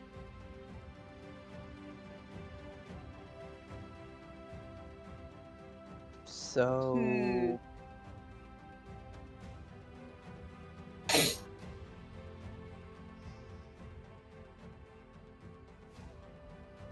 I go up, I take my hand off the wall, and I go to Raina, and I lead her to.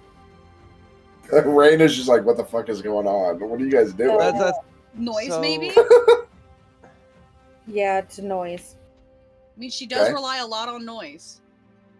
Okay. Whoa. Sorry. Raina, are you touching it? I guess you don't know what to do.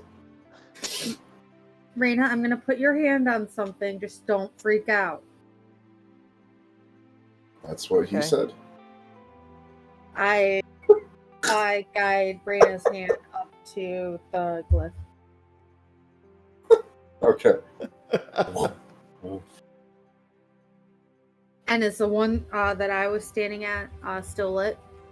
Yep. Okay, so then I go up to the glyph of decay. Okay.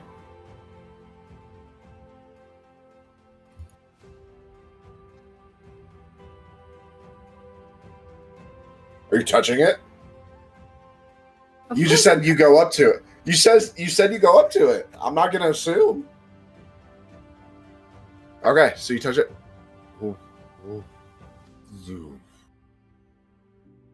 It fades out, as does the glyph of noise and the glyph of growth.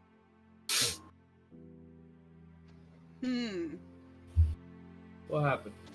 So maybe growth and then decay. Yeah. So I go up and touch. Who's touching one of growth? Is anyone on there? Nithfi was, I believe. No, I went to growth. I thought you went to chaos. Oh yeah, I did go to chaos. Or I'm sorry, then it was not growth, it was chaos that disappeared.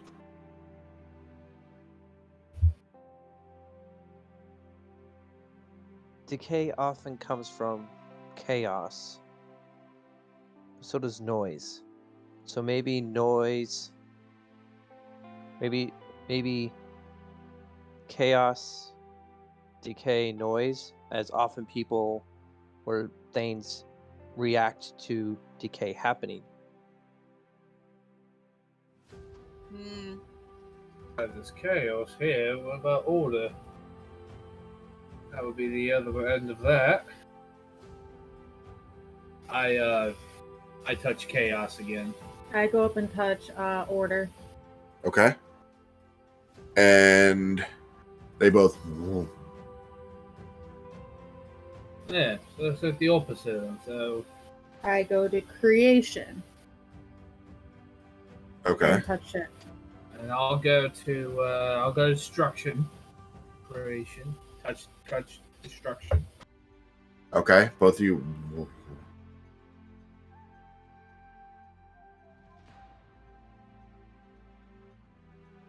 Did they? So they went out or they stayed? They stayed. On? Oh, okay. Destruction, creation, love, hatred. Which other ones do we have? I'm not sure. I'm on hate. I'm on noise. One out or did noise stay out? Noise went out. Okay. So we go to. I'll go. Raina, you stay there on noise. I kind of trot over to silence. Okay. Silence. Okay. All right, Raina, I want you to put your hand on the wall that's just right in front of you, right where you had it before. And I put it back up there. There we go. Okay. Alright, So what do we I'm have gonna left? go to Growth, decay, joy, light. I will go to light. If someone wants to go to darkness. I'll go to dark Okay. and I'll touch it. Okay. Darkness. And I touch light.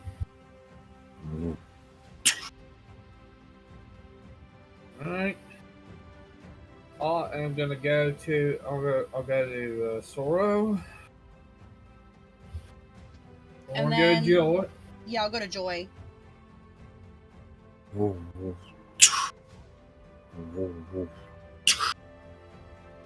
we only got two left. Who wants the illness? I'll go mean- to order. I mean, I'm just gonna hand here. I guess I'll go to chaos. Okay. We did that. No, we only got growth and decay left. Oh, which one did she do? Then I will go to growth. Okay, then I'll go to the other one. And there is a pedestal in the middle that opens up. I go to the pedestal and look at it. Okay, inside is an ornate book bound in leather. I pick up the book. Okay. And I look into it. I open it and look at it. Okay. Its pages are aged and yellowed, filled with intricate texts and illustrations. But inside, you discover a key nestled within its pages. It's made of polished silver and adorned with delicate engravings of mystical symbols. Well, I found a key. Do we see a door with a lock? Or something with a lock? Maybe we put the lock in the orb?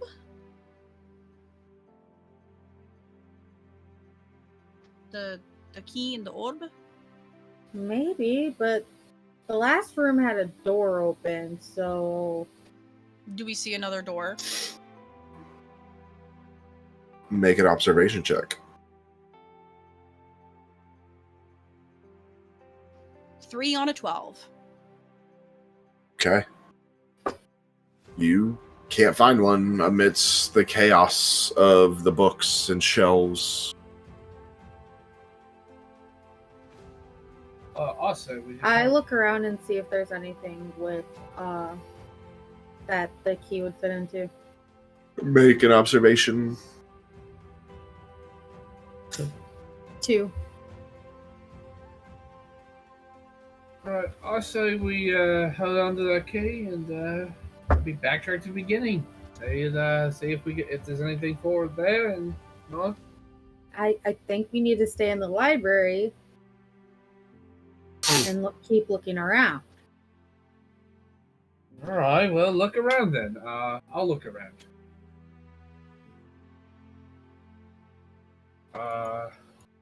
GM, can I roll for observation? Uh-huh. This will be the last one I'm going to allow.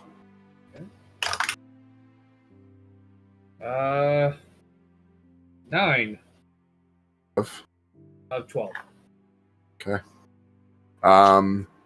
You see a door.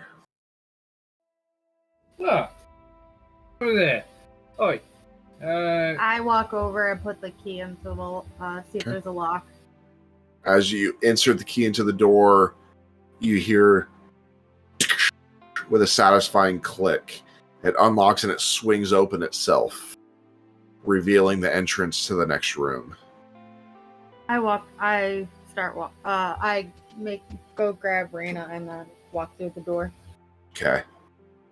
As you step inside, you find yourself in a chamber bathed in a soft, ethereal glow. The air feels charged with magic, and the room is adorned with intricate patterns and symbols etched into the walls and floors. In the center of the room, there's a large circular platform slightly elevated from the ground. The platform is divided into several sections, each marked with a different symbol or sigil. Surrounding the platform, there are pedestals, each holding a unique object or artifact that seems to radiate power. I go up and look at the symbols and the artifacts. Which do you want to look at? They're in two different places. Oh, I thought you said it was around it. There is a circular platform that has these sigils, but then there are separate pedestals that are holding objects. Yeah, I'll go look at the sigils. Okay. The sigils are the same as what you saw before. You get the sense because of that. Now, but before they were all spread out, but these have these symbols next to each other that match, representing duality, evil and chaos, light and dark, the duality of life, the duality needed to defeat Zophos. I go and look at the stuff on the pedestals. Okay, pedestal number 1 holds a crystal orb shimmering with an otherworldly glow. As you approach it, you feel a gentle pull towards the orb as if it's drawing you closer to its secrets.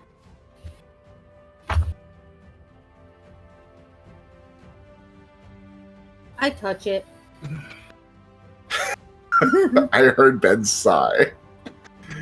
you activate it, you grab it, and a surge of energy courses through everybody's bodies, not just hers. And all of your vision blurs momentarily before clearing to reveal a series of ethereal images and symbols floating within the orb. You find yourselves immersed in visions of the past, present, and potential futures. You witness snippets of events, fragmented prophecies, and enigmatic symbols that hold the key to unlocking the next stage of the trials. But the challenge lies in deciphering the meaning behind these visions and interpreting them correctly.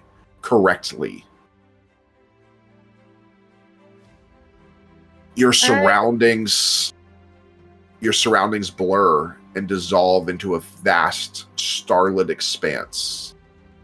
You find yourselves floating in the cosmos, surrounded by swirling celestial bodies and shimmering constellations. Amidst the celestial tapestry, a vision unfolds before you. You witness a towering figure draped in flowing robes, holding a staff adorned with a radiant star at its tip. The figure gazes into the distance with serene countenance, as if contemplating the mysteries of the universe. As you focus on the figure, you sense a profound connection, as if the figure is watching you in return. Words echo through your minds, spoken in a voice that seems to reverberate across the cosmos. Seek the three spheres of knowledge, for they hold the key to transcendence. The vision shifts, and you see three luminous spheres suspended in the void, each representing a different aspect of knowledge: wisdom, insight, and intuition. They pulsate with energy, radiating their respective essences. You begin to understand that to progress in the trials, you must find and harness the power of these three spheres of knowledge. Each sphere holds its own challenges and tests, requiring you to prove your worth and demonstrate your understanding to the associated virtue. With this vision, you gain clarity and a sense of purpose. You comprehend that the next phase of the trial lies in acquiring wisdom, insight, and intuition necessary to unlock the path forward. You return from the vision refocused and determined to find the means to attain these spheres and overcome the trial that awaits you.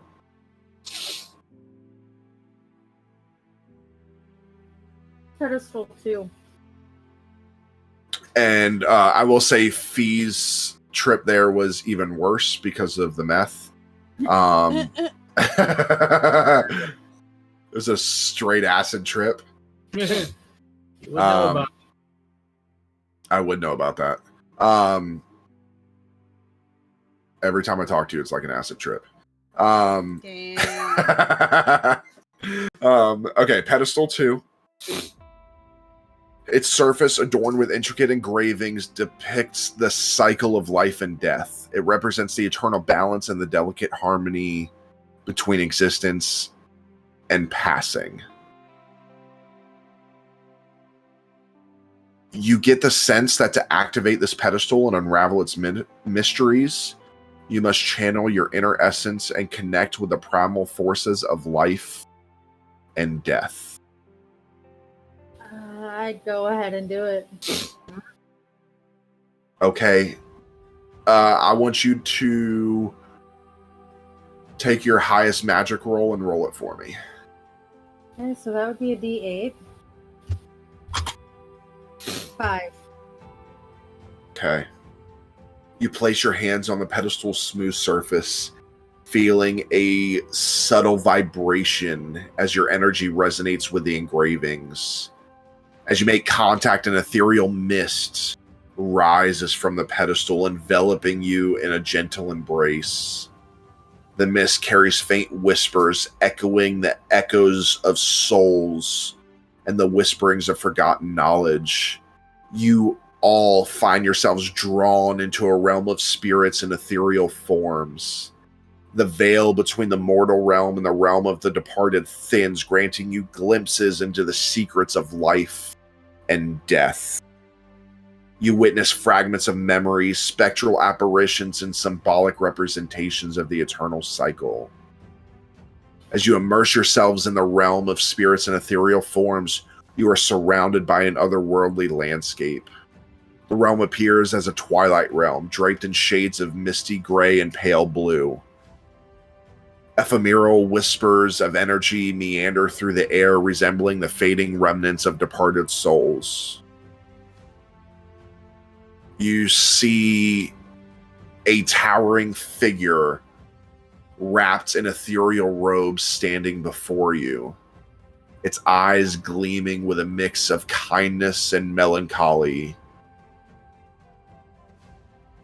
He is shrouded in wisps of ghostly energy, and his voice echoes through the chamber. I am born in darkness, yet I yearn for the lights. In shadows I dwell, awaiting my flight. I feed on life's breath, then embrace the unknown. A bridge twixt the realms, where all must be shown. What am I?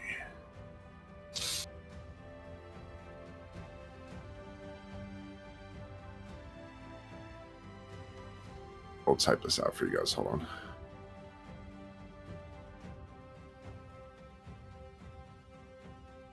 So he says, I am born in darkness, yet I yearn for light. In shadows I dwell, awaiting my flight. I feed on life's breath, then embrace the unknown. A bridge twixt the realms where all must be shown. What am I? Death?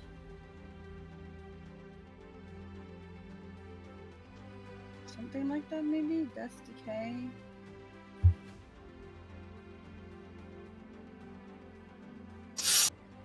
I would agree, yeah. Death, yeah. I look at the figure and say death.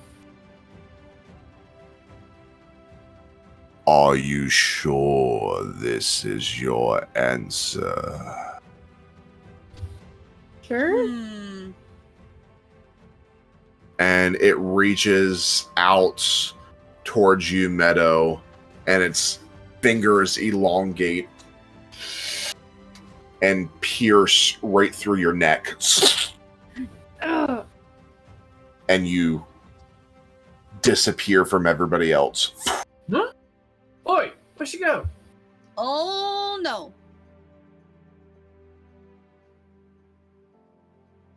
What else could it be? I am born in darkness, yet I yearn for light. In shadows I dwell, awaiting my flight. I feed on life's breath, then embrace the unknown. A bridge twixt the realms where all must be shown.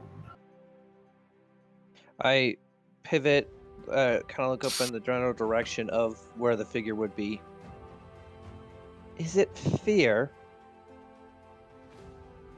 Is that your final answer? Yes. Reaches its arm towards you. Obviously, you don't see it. And all you feel is this right through your throat before she disappears as well. I did not come this far just to die. Okay, Arnold. Oh. That was so Arnold Schwarzenegger. Die! From what? Holy It shit, just I don't even it just realize I was sounded like doing it. It just sounded like Arnold. You guys want me to say it again? I mean, Fuck. it's written out. We're probably overcomplicating This is- it. But This is probably the best riddle I've ever written. This is good. purgatory? Born in darkness, yet learn for light. I don't think you guys are overcomplicating it. I think you guys are in the right realm of possibilities. You're just thinking of the wrong things. You're not overcomplicating it. Wait, It so is it something like complicated. hope? So it's not Something death, it's positive? not fear. Oh, it really could be hope. So, all right, I'm gonna read this again. I am born in darkness, yet I yearn for light. In shadows I dwell, awaiting my flight. I feed on life's breath that embrace the unknown. A bridge twixt the realms where all must be shown. Your keys are really in the last points. Feed on life's breath, then embrace the unknown. A bridge between the realms where all must be shown. All of this must be shown. All of whatever this answer is must be shown on the bridge of the realms. So If the two of you that are gone, if you have a guess, you can whisper it to me, and I'll tell you if you're right. I don't Hmm. know. So it's not like purgatory. But we're in the This- right realm. Is this what's gonna kill the party? Probably. Dude, that's okay. When I almost had a door kill a party at the con.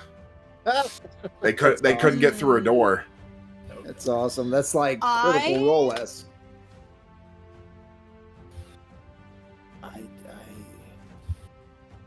Oh, I have a way that might get the answer because I think I am too stupid, but it might be a bad idea, and I do not know if I would like to do it. Shadows I dwell, waiting my flight.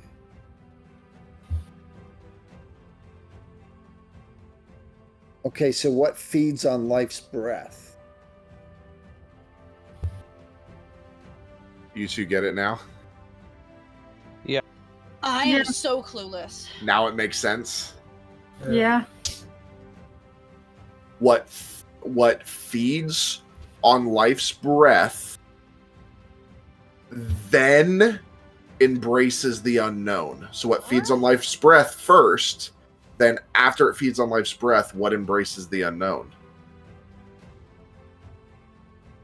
And after life's breath, it's on a bridge of the realms where all of this must be shown. Earth? I would say it's not a place. That's what I'll tell you. It's definitely not a place.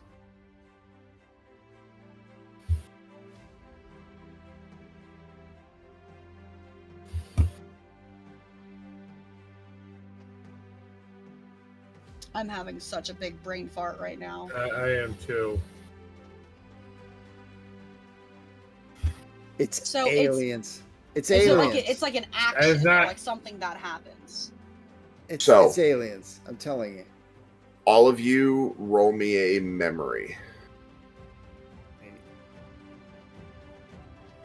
2 out of 12. 11 out of 12. 10 out of 12. I'm not saying it's aliens. You're gonna feel But it's- stupid. Totally. That's it. Yeah, that's the answer. What? I totally feel No, stupid. it's not. No. It's not aliens. It's what I whispered him. I totally feel stupid. Can I say it or no? Yeah, you can answer the riddle. Soul. It's a soul. Oh, Think about it. Born in Oh my darkness. God. Born in Right. darkness. Right, A soul right. is born in darkness and always yearns for the light. In the Yeah, shadows of you, it dwells, awaiting Right. its flight to the afterworld. it feeds on your life's breath. Right. Then when you die, it embraces the unknown. When you die, you're in the bridge twixt the realms, where all souls must be shown to see where they go. Right. So, Yeah. but I will say, because of that memory check, Mugwort gets it.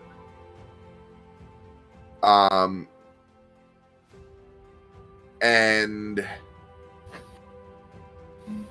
you all appear back in the normal realm where your two companions sit. Here, you have unlocked the understanding of the interplay between life and death, preparing you for the next stages of the trial and bringing you closer to the ultimate goal. There's one. Huh? Good. Oh, go ahead. No, you were about to say you want to go to the final pedestal? But there were 7. No, there's Because you 3 said- pedestals. Okay, yeah, I go to the 3rd one. I never said 7. You said the There were symbols around there were 7 spots of symbols around a platform representing the last room that led you here. okay. There's basically all these rooms linked to each other. You're taking one lesson from one room that leads you to the next lesson. The next one. Right, gotcha. And then I will, at some point, you can guess that at the end of this, every single pieces that you have seen will probably lead at the end, showing a full understanding and a full knowledge. I go to the 3rd pedestal. Okay. The final pedestal stands tall and majestic, adorned with intricate carvings and symbols. It emanates a sense of power and mystery. Upon closer inspection, you notice a series of symbols engraved on the pedestal. Each symbol represents a different aspect of existence, ranging from elemental forces to cosmic energies. Symbols seem to resonate with an otherworldly energy pulsating with a faint glow. I touch it. Okay. Of course. It actually, you touch it, it gives you, nothing happens, but you begin to understand what you must do. You must decipher the meaning and the purpose of each symbol, understanding their interconnections and significance. Through careful observation and contemplation, you can unravel the complex puzzle.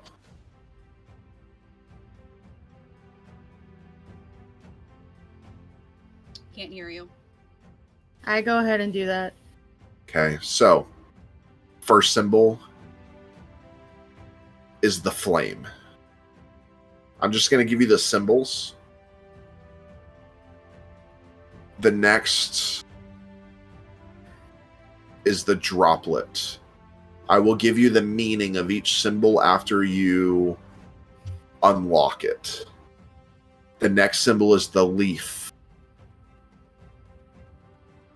The next symbol is the gust. The next is the stone. Then the bolt. The what? The bolt. B-O-L-T. Then the crescent. And finally the star.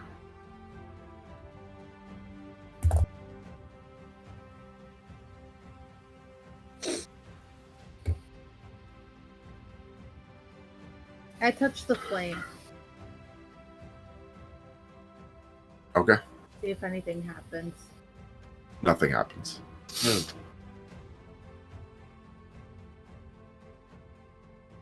we have to expose it to all of these? You want to expose yourself to these? Absolutely. Little flash of my crescent. Show you my trunk. I take a step back Okay. and aim a single firebolt at the flame. Okay, so it's like the bullet of the cricket gun from Men in Black, and it ignites in flame, and you get the as you ignite this, and the symbol lights up and stays lit. It begins to infuse you with the knowledge of that symbol. This symbolizes the raw power of fire, transformation, and passion. I take out my water skin, Mm-hmm. dip my finger in it, and let a drop of water. Okay. And it, almost in slow motion, you see the water droplet splash. And it actually begins to, that section begins to, the symbol fills with water, and it sits there, stagnant. Representing the ever-flowing currents of water, adaptability, and healing. I'll take out one of my berries and squish it against it, the leaf. Okay. I mean, that's a type of plant life, so. Yeah, I will say it takes to it. It begins to change into the color of the berry. This signifies the vitality of nature, growth, and harmony with the natural world. I go ahead and blow onto Gust. Fuck you. As you, the stone begins to. I'm kidding. There's just a small bit of wind that you can visibly see, like floating back and forth. It's really like this really cool, like little swinging. And this depicts the swift and changeable winds, symbolizing freedom, communication, and inspiration. Do I see any like loose rocks or stones around? Sure. I pick up a little piece of the rock and put it on stone. Okay. I can do the bolt. And it Okay. it actually, a rock forms around it, and this symbolizes stability, endurance, and the solid foundation of the earth. I can do the bolt unless you have something. I have lightning bolt, so I'm Okay, gonna. that's probably better. So do that one. Better than thunderclap? Yeah. No, I was gonna do shocking grasp. Oh. Yeah, I take another step back and throw a lightning bolt. It starts getting charged with energy. This represents the electric charge and energy of lightning, innovation, and sudden change. I see crescent and star. Did you say star? Yes. Yes, and crescent. So moon stuff.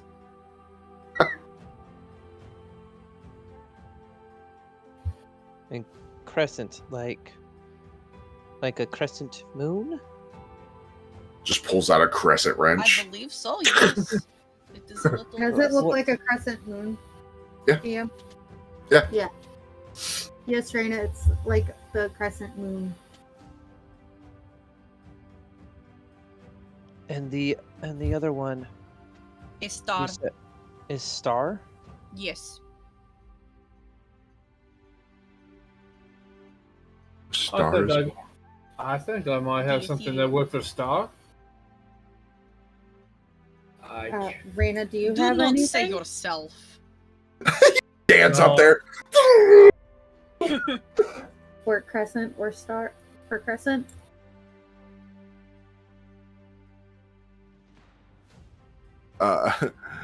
Fee's like, I have my star on the Haleron Walk of Fame.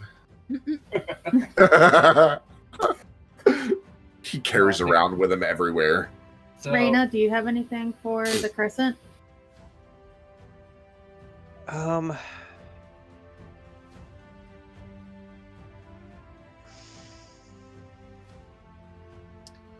I can't I can't really think of anything. That something to signify night. I mean, I could use. I have an idea. I go up to the crescent portion and put my hands over it to kind of block out the light. So you fully engulf it. Yeah. Nothing happens. Okay, darkness is not the answer. I have phantasmal force, but I don't know if it works in this. it. Can you guide me over to the crescent? Yes, and I'll take her arm and show her to it. I get where the symbol is, and can I push down on it to see if it kind of like gives way? Like if I were to, like, I guess that wouldn't do anything. Never mind. So I know what it wants, and I don't have it. Poop. That's not what it wants. Nope. Oh shit. Yeah, my thing wouldn't work because it relies on the other thing being a creature. I had an illusion thing I was thinking of doing. It's a shame nobody's a druid. I know. And has moonbeam.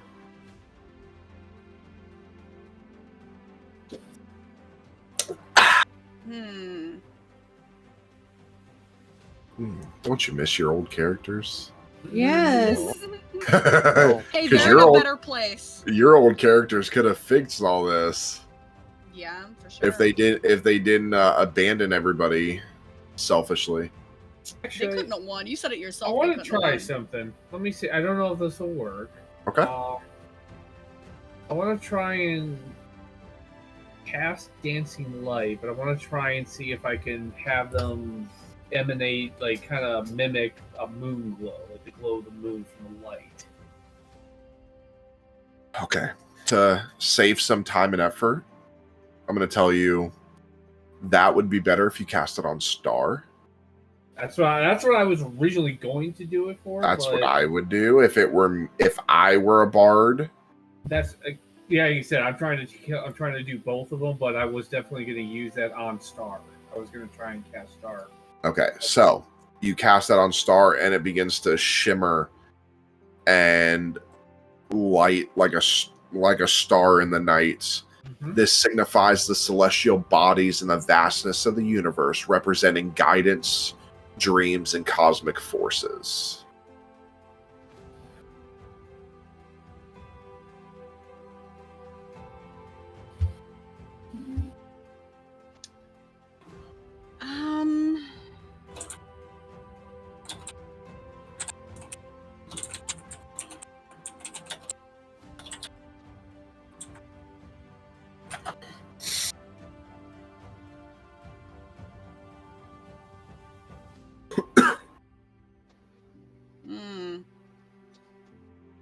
I go back up to the crescent and I'm like kind of looking at it. And I kind of cup my hands a little bit where there's still an opening and kind of make a crescent shape. Sure. You do that and bits of light come through. This is why I asked you if you closed your hands fully before. Yeah. Bits of light come through and just hit where the crescent is, and it begins to glow. This depicts the waxing and waning moon, symbolizing cycles, intuition, and hidden knowledge. As that happens, you hear a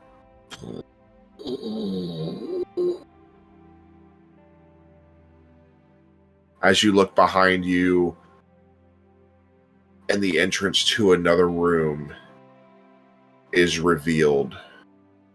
However, that is where we're ending tonight. Oh. So, I want to thank everybody for watching. Please remember, we will not be live next week. We are taking our 4th of July break. So please enjoy the weekend. with your families. Set off some fireworks. Don't do stupid shit. Do not drink and fireworks, please. No. Please do not. Don't drink in anything. Don't drink and drive. Don't do any of that. Just Yes, have fun. please. But have fun. Celebrate America's birthday. birthday of the greatest nation in the world. But yeah, Comes after my birthday, which is the greatest birthday of all. No. and it is, the country is almost as old as you. Almost. Almost. It's getting there. But we will see you guys in 2 weeks when we pick up the story. So, with that, everybody, please join us in 2 weeks as we roll the damn dice. Good night, everybody. Night. Night. Bye.